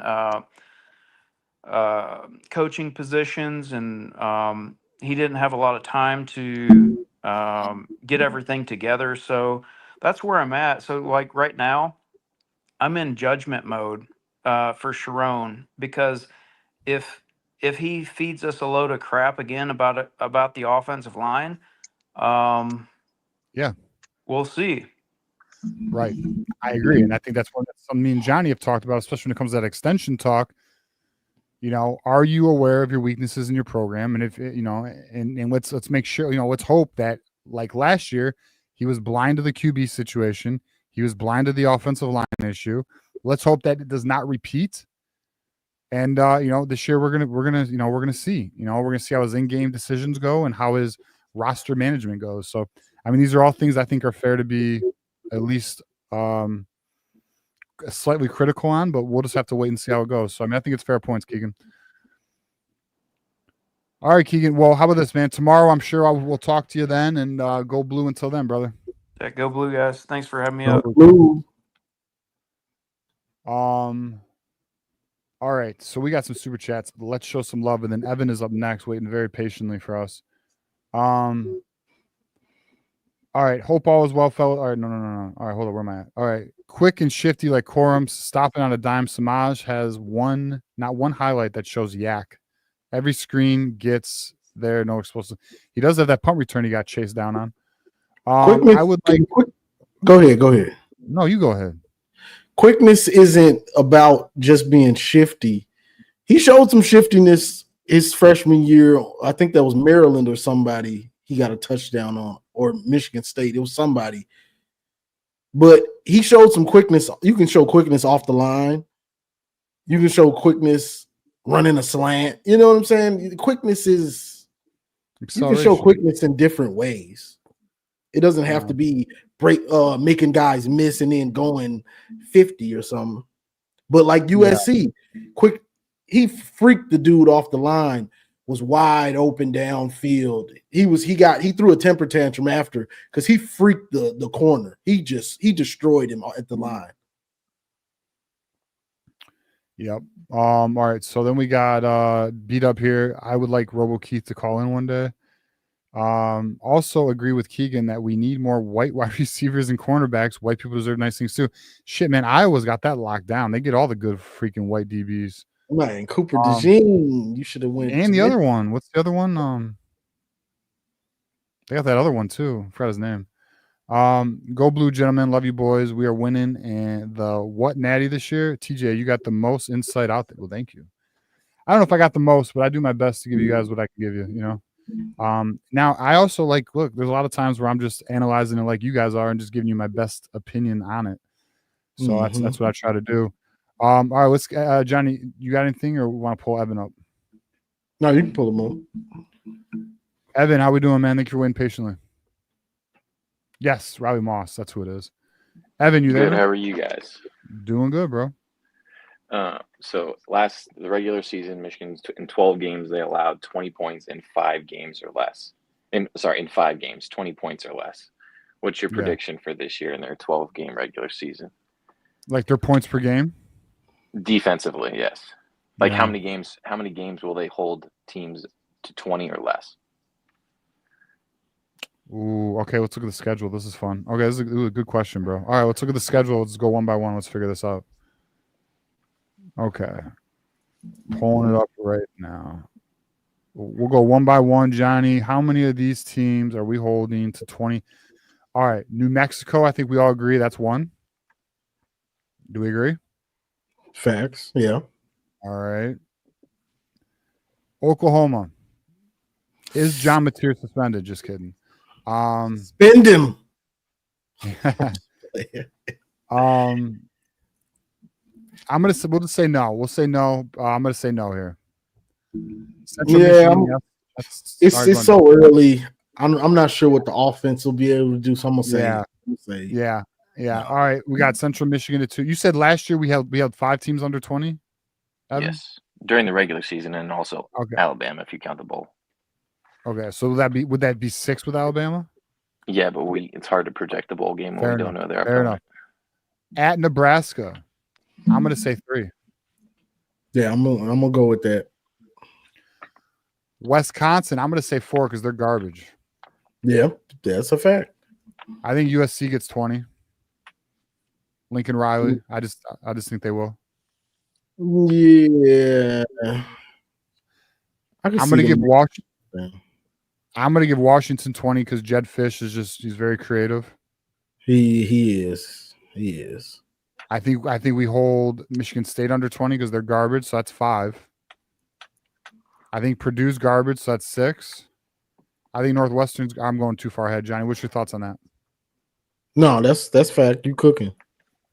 Northwestern's garbage, that's 7. I'm going to give Mike Loxley the benefit of the doubt because he is a good offensive mind. He gives us headaches, bro. Yeah, so I'm going to do 7. Although, hell, we held Ohio State to 10 last year. I'm going to do 7. Loxley does better than us, better against us than Ohio State slick.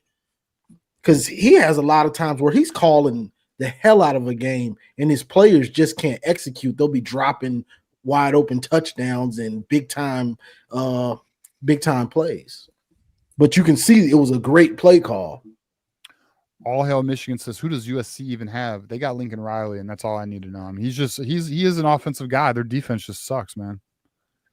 But who's Maryland got at QB this year? Let me look. They the got dude we were thinking about getting, right? Yeah, I think so. Actually, now you say I that, can't let me think of double his check. name. That one transfer. Yeah. Or was he transferring from Maryland? You know what? He was transferring from Maryland. So their quarterback is Malik Washington, freshman. Damn, they're going with a true freshman? Or is this a red shirt? Yeah, they ain't getting 20.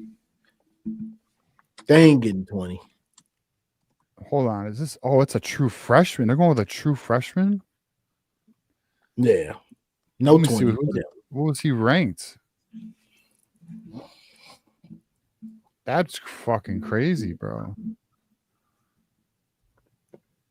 I'm trying to look this up right now on the fly. Maryland quarterback. Oh, wow. He was ranked 54th in the nation, number 5 overall quarterback. That's pretty good. That's pretty good. He ain't gonna That's have a night. crazy. He's projected to go. He's projected to go rounds 2 through 3. That's his projection by 247. Drafted day 2. Okay. Nightmare. I don't know. I didn't know. That's interesting. All right. We'll see. Oh, Bryce Underwood and this dude going at it. That's gonna be fun as hell, bro. Mm-hmm. Yeah, 5th QB. This guy's got it. Right. Not for him. He gonna have a nightmare going against Wink as a freshman. Yeah, no shit, right? Wink's gonna fuck him up. He's coming from high school defenses to Wink's defense. Good luck. Yeah, he's cooked. Yeah, Billy Edwards was the guy that there was rumors we were gonna get him. That's Yeah, him. that's funny. Man, you guys, that's what I love about this chat. You guys remember whatever we do not. Hey, CJ, he might give us hell. Now I gotta look up his huddle tape. I'm curious as hell how good this is. I'm curious how good he is. I just don't didn't even see realize. Go on. when I've seen this amoeba scheme implemented the right way, which it took Wink a little bit. I don't see quarterbacks giving us hell like that. There's not many. And a true freshman, I got to see it to believe that one. Yeah, this is it. So let's share this tab. All right, we're here. Let's check this dude out.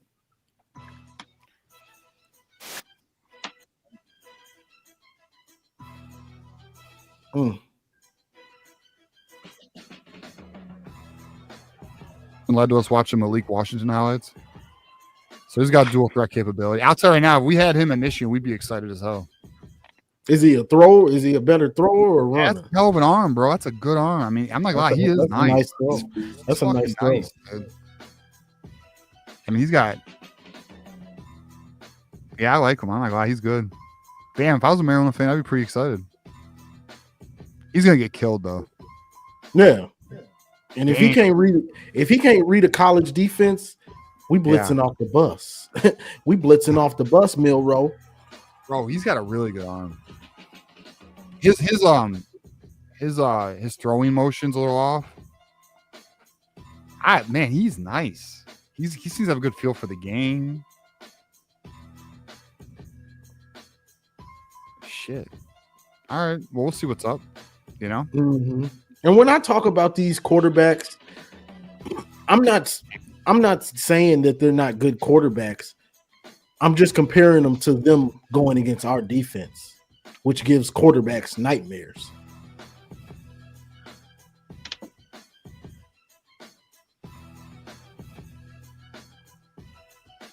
I don't know. Were we talking about him as a plan B? I don't remember Malik Washington being. When did he commit? That's a dime. Shit, he committed in June, bro. I don't ever remember talking about Malik Washington. Who did we have? Remember we had that one quarterback? We had who was the quarterback who committed and then his dad got fucking pissed at Beats and Treats too. Is Beats and Treats still here? His dad got so pissed at him, bro. Really? What, Twitter? Beats and Treats, you still here? You remember that? Remember? I forgot what he said. Beats and Treats. It was on one of my posts.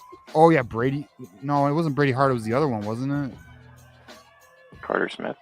Carter Smith. It was Yep, Carter Smith. yep. It was Carter Smith. Shout out Got to you, all bro. about him. Yeah, it was Carter fucking Smith. And then Beats and Treats makes this comment on my post, and his dad goes off on him, and I'm like, Jesus. What do you say about him? I can't remember what it was, but I told Beats and Treats to like chill, and then Beats is like, "Why are you coming at me like that?" I'm like, "Cause bro, it's public." Hey, fuck Ohio for life. Oh, is that my guy? That's my guy. See, what's weird, bro, is they're using the handles, not the usernames, but shit, you're I know you are Maize and Blue, right? Or why am I drawing a blank? All right, so what other questions you got? So what else you got for us, brother? So we're up to 7 now, and I just realized the sound was going on that, so my bad, guys, if that was going over us. What other question you got for us, Evan? That was a good one. I don't know about questions, but I think they're going to beat Oklahoma. I think that's the difference. If they keep them under 20, I think they can beat them, and if they don't, then they'll lose. But about the offensive line, I think we got to kind of use some facts, and if they're, see if they're good or not. And I think there are a lot of things working in their favor. Which is Soup Campbell the analyst, or is that the wide receivers? Yeah, he's wide receiver coach, assistant. Who's the newest analyst for the offensive line? Castillo. Yeah. So I think he'll be really good for him. And I roomed with right tackle at Ball State, who's now the backup center for the Colts. And he was really good. And he was telling me, like, if you switch sides of the offensive line, you have to do like everything backwards. It feels like you're wiping your butt with your other hand, So hopefully I've heard a lot of, I've heard offensive line coaches say that. So yeah, I hear you. Where'd you go? Evan. We lost Evan. All right, brother. I don't know. I guess we gotta let Evan go. I don't know what happened, Evan. All right, he's gone. Johnny, is that you? Oh, my bad. The fuck you doing, bro? I'm looking at something on Twitter. Fuck you looking at? You're doing on a show right now, and you're watching. I'm just kidding. All right. Well, guess what, boys? I'm Evan, but we have an open line right now. We still have 15 minutes left, so whoever wants to call in, first come, first serve. Hey, that was interesting though. Malik Washington. I'm not gonna lie. He's kind of nice. He was good. He was good, bro. But he's gonna have a nightmare when he plays us. Oh, is that what it was? Is that what it was? All hell. Hey, we're gonna play, y'all. Don't worry. Oh no. I look at Twitter from time to time. That's how I found that the Spiro shit. Spiro. I don't know what the fuck his last name is. Hey, don't worry. Hey, we'll see you in the playoffs, big dog. We'll see you in the playoffs. We don't play you this year, do we? Let me look at my schedule. I'm so ready for the NFL. Let's see. The NFL regular season has gotten long to me now. I like that, dude. I love that. More football, bro. My Sundays are so fucking. How's it going, fellas? Tree Dog, how we doing, brother? Hey, what's happening? What up, Tree Dog? So you're making friends with Garrison, huh? Well, I like talking ball with Garrison. All right, man. I get it. He's insightful, you know. Yeah, I know. I like him too. Sometimes, but then he gets in those modes where, like, if you disagree with him, he will make you agree with him. Yeah, he will continually hammering home his point until you agree with him. He tried. Yeah. No, I don't mind talking ball with him. It's one-on-one. He had Cleveland Mike in there. I guess I gave him Michigan perspective. I figured I just wanted to call in and ask you guys. Chop up a dead body, Tree Dog? What are you doing, bro? No, I'm actually at work. Okay. No, respect. I usually listen to you guys at night when I'm working. It keeps the peace. Yeah, I respect it, bro. I appreciate that. I shout out to everybody who's listening while you're working. Appreciate y'all. Yeah, I had to call in real quick and say what's up since I called into the Ohio State show. I had to call into the Michigan show. Yeah, I thought you were pulling a Burks on us, bro. Never. I won't keep you guys too long, man. I just wanted to say what's up, shout everyone out real quick. Where you working at, man? I'm in Mazes area. I'm up in Dayton right now. Oh, no shit. Oh, you're in Marmar's area too. Marmar's out in Dayton. Oh, is he? Okay, that's what's up. I might have to hit him up. Yeah, well, he's out there. That's get at him. Yeah, I know Maze doesn't live here anymore. Yeah. Well, Beb, are you gonna you gonna be available tomorrow for the reaction? Yeah. I'm off tomorrow, so I'll have some time to chop it up with you guys. Hell yeah, bro. Well, good deal, man. Well, appreciate you, man, and thanks for calling. You got any thoughts on anything you want to hit on before you get out of here?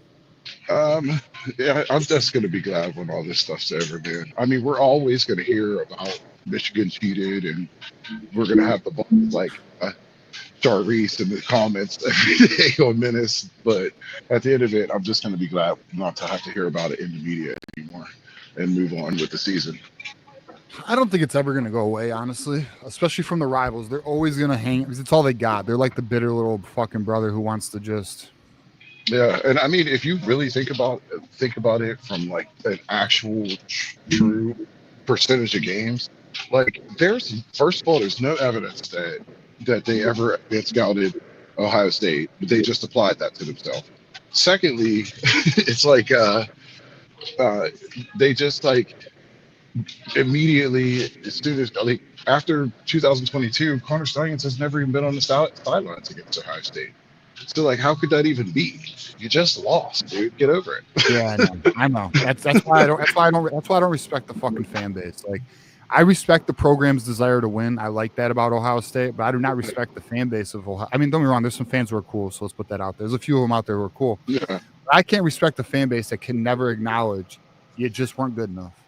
Yeah. And because you can't acknowledge you just weren't good enough, you're a bitch to me, and that's how I feel about it. Listen, for what? The better part of 20 years, we weren't good enough. Not that hard. Exactly. And then even Zach Smith, who I do respect. I respect Zach Smith. Zach Smith even said it after we lost after they lost in 20 this year, 24 or last year. He said, sign stealing means nothing. Like that's dead. I mean, the thing is if Ohio State didn't have Michigan signs, they're bad at their job. Everyone had everybody's signs in those games. It's just really about how you got them. That's the issue. Yeah. So, Yeah, I agree. I agree, bro. anyways, I'm looking forward to tomorrow. I'll talk to you guys then. Me too. All right. Well, hey, see you tomorrow, Tree. All right, man. All You right, guys. Tree. Hey, Tree. Next spring game, let's get down, dog. Oh, I'm there, dude. I'm there. All Listen, man, I want to go to a real game. You guys go to a real game. I'm there, man. The only You game know, I'm gonna go to, if any, is the. Actually, I am gonna go. I'm gonna go to that Ohio State game. So, we'll link, man. We'll link. all right. Definitely. All right, stay up, bro. All right, man. I'll talk to you guys soon. Peace. Fucking Tree Dog's grinding out there, bro. Man, you got to. What You got time to. tomorrow? It's looking Michigander. I believe you're Michigander. I don't even know anymore because YouTube went stupid. But it's supposed to be 1, I think. We talked about this Spiro bullshit. I don't know. I mean, I'll just say this right now. If it is how we all think it is, and he's pulling this dumb shit.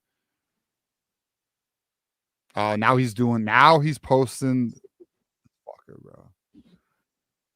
I don't know if I'll get copyrighted for this. I don't know. It's the Mike D'Antonio, what does he say? The pride before the fall or some dumb shit. All right, we got the good doctor here. Let's get him on here. Hey, how we doing, man? What's going on, fellas? How you doing? JOJ, Ronin, nice to meet you. Nice to meet you too, man. All right. You got that podcast, don't you? Yeah. I've been going on Wednesday nights. Marmar has been helping me grow it. And I'm hosting Johnny on Tuesday, so hopefully he still comes. But yeah, I just want to come in at the end. You guys go pretty hard, but y'all go for hours and hours and hours. I know. That is what we do. I've done 14, 15-hour shows before, you know. That was crazy. I'm not gonna lie. And that's probably not happening unless we beat Ohio State again. So I'm gonna lay low on that. My plan is to cap it at 5 hours, but we'll see. Who knows? Okay, we'll salute. I'll be short. Twitter is a war zone. Twitter is a war zone today, man. Those Buckeye fans. I don't know if you guys saw that. Someone did a space, and they were going back and saying,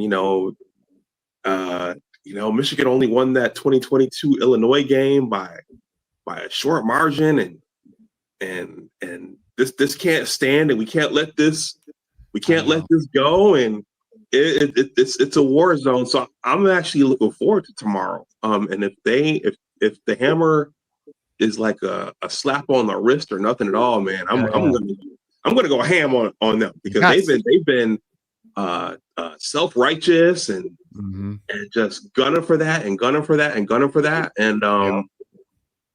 it would just be poetic if it ends up being nothing. But John U. Bacon and all the other insiders, no one's really been fearful about it. So I haven't really been fearful about it, and it's going to be a lot of fun for us if it's a nothing burger.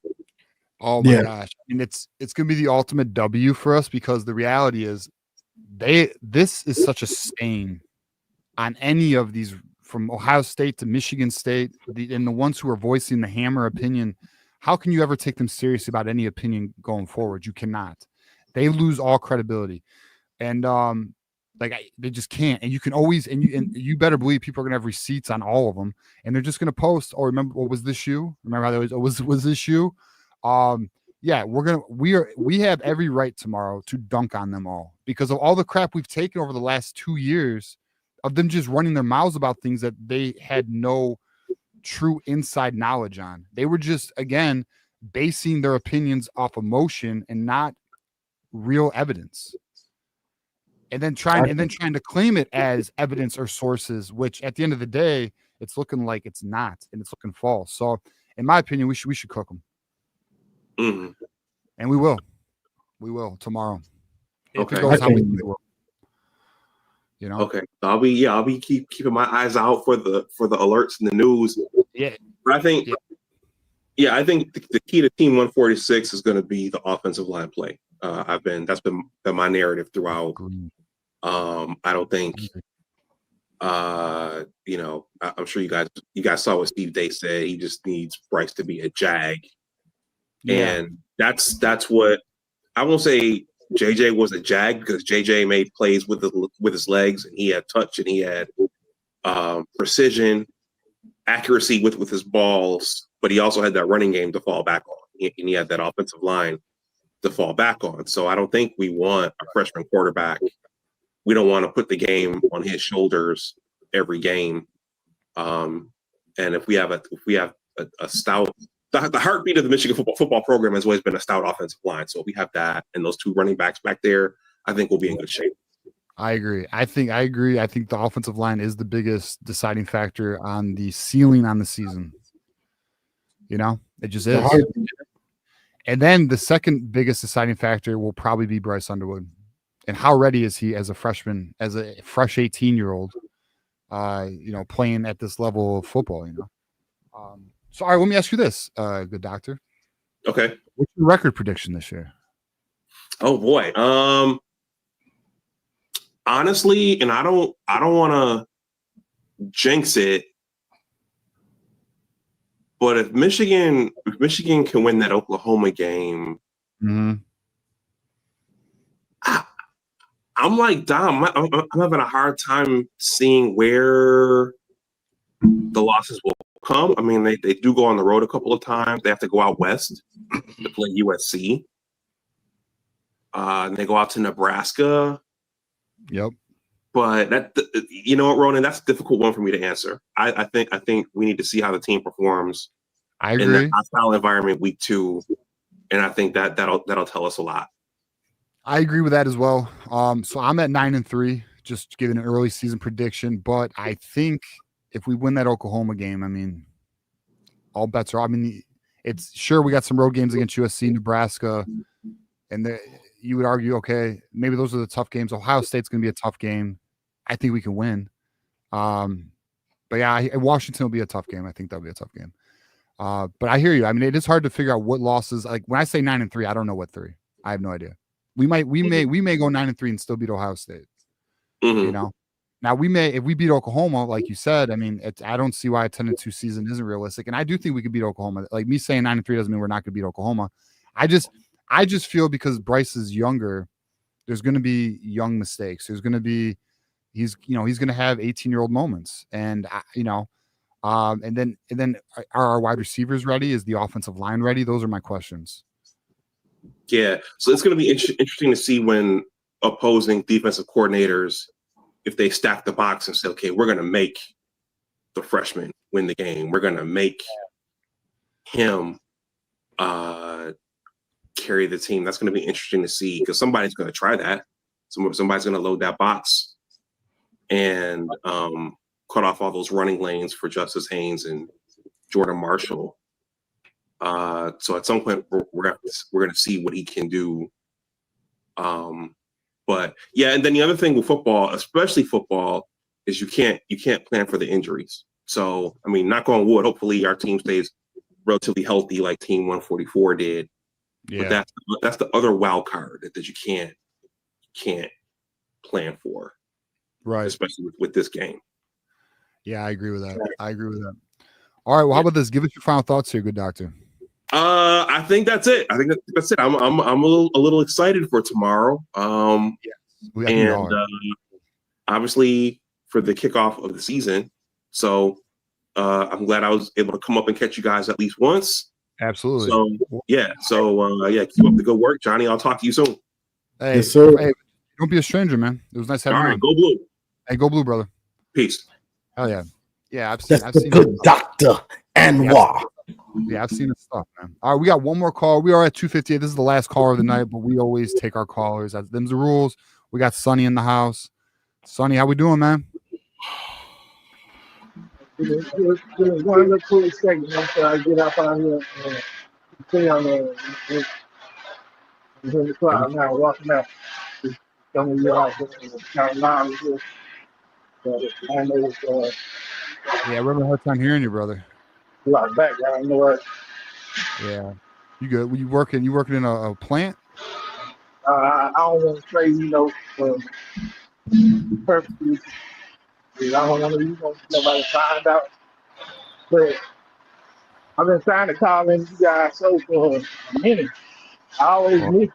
I know I always miss Johnny. oh yeah. So I be listening to you guys. And I hear questions. I have questions. You know what I'm saying? I be like, but I never get in. I had to call in, so I just tried to call before I got off. So you Yeah, about well, to get off. appreciate you calling in, bro. So where you working at? I don't want to say that. All right, fair enough. You don't gotta say that. You good. You don't gotta say Yeah. that. Hey, I appreciate you still listening though and watching us though. Oh yeah. I was tuning in the whole time. Hell yeah. Hell yeah. Fair enough. So what's on your mind, brother? Most of the things I wanted to say about last season, but I don't want to say that now. I want to say like going into this season, I'm not hearing a lot of hype like we heard last year. Last year we heard a bunch of hype and we got let down. This season, it's like we got no hype, but we got all the reasons to be hyped. Like, you understand what I'm saying? Yeah. Like, Yeah, I we're going to do. have the best backfield in college football.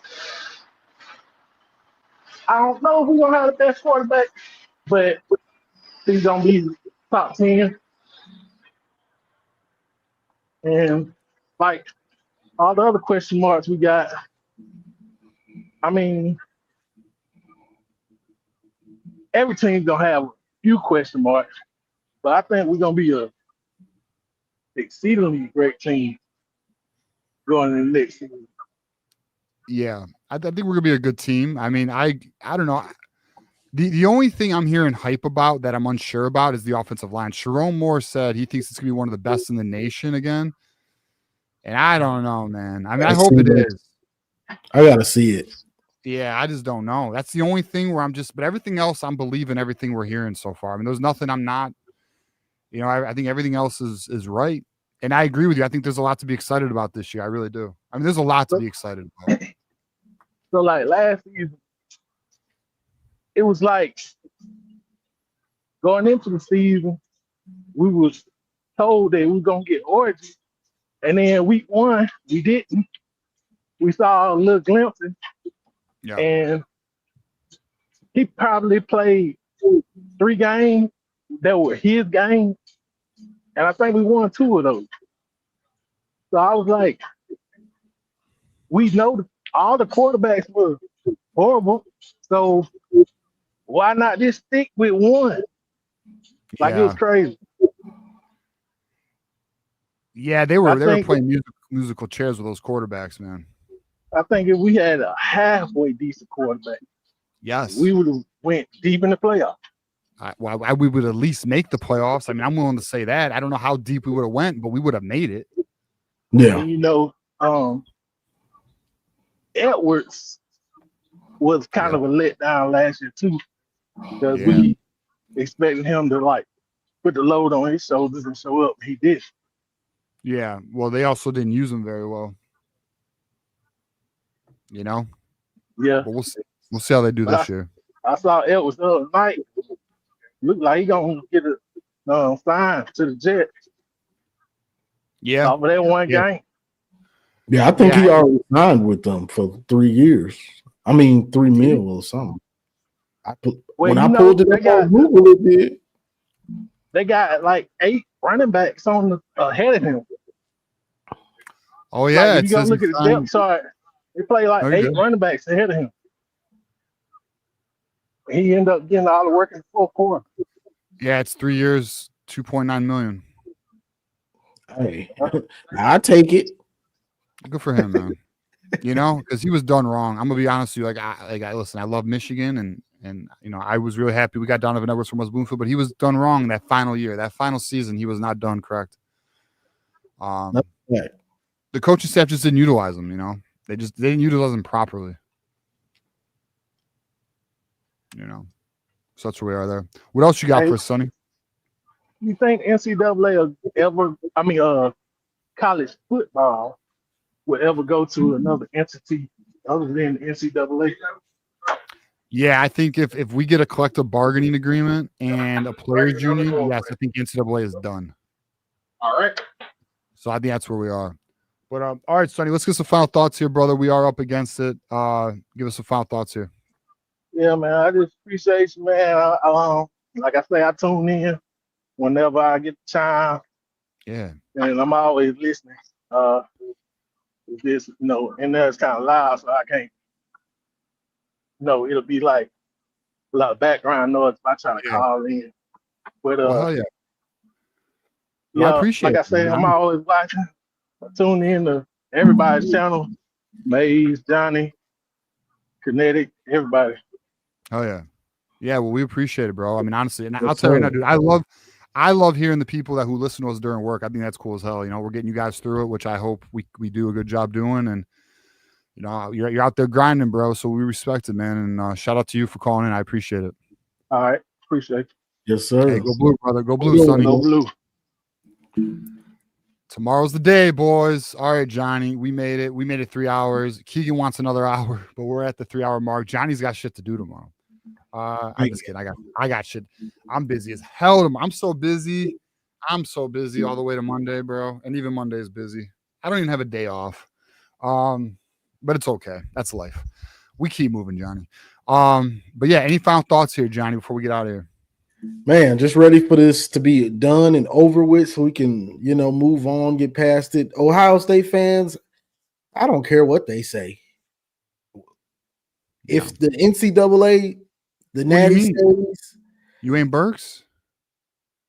No. You don't care about Ohio State's opinion? No. I roast Ohio State fans.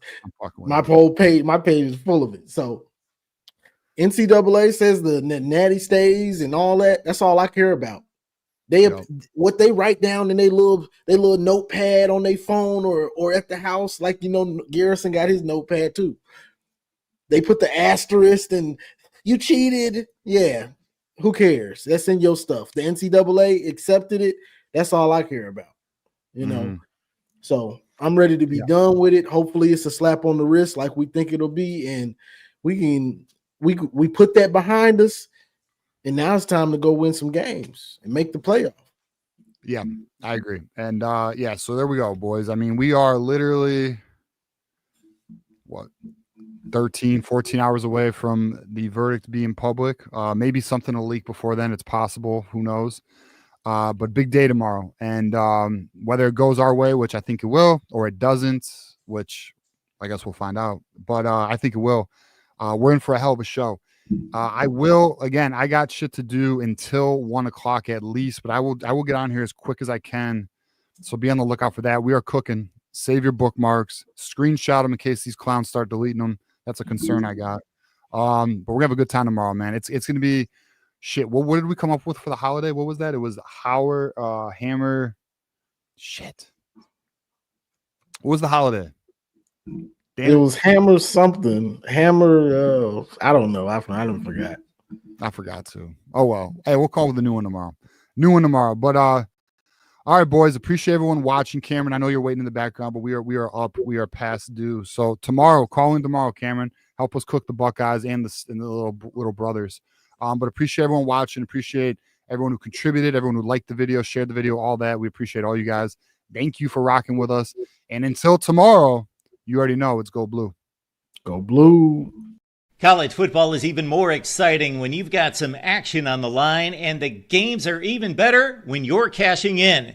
And the Voice of College Football is the place to be to get the greatest value. Start with my picks. 75% against the money line, 58% against the spread, and I've got a 40-plus year track record. 11-0 in the college football playoff for me last year against the money line, 8-3 against the spread. And I'm just the warm-up act. Steve Merrill of Wager Talk is our ace in the hole, show stopper. 7 years with the Voice of College Football, over 30 years in the industry. Steve gives us analysis on all the big games, but you can't miss Steve's weekly under-the-radar pick. 28-12 against the spread the last 3 years. You also get picks from some of our top analysts here at the Voice of College Football, including Corey Bratta, Matt Zemek, and Steve Dace. Check out those numbers. Become a YouTube or Patreon member for just $99 per month. Go to the main channel on YouTube, click join, and then select the betting tier. Do the same thing on Patreon. Make 2025 a winner now.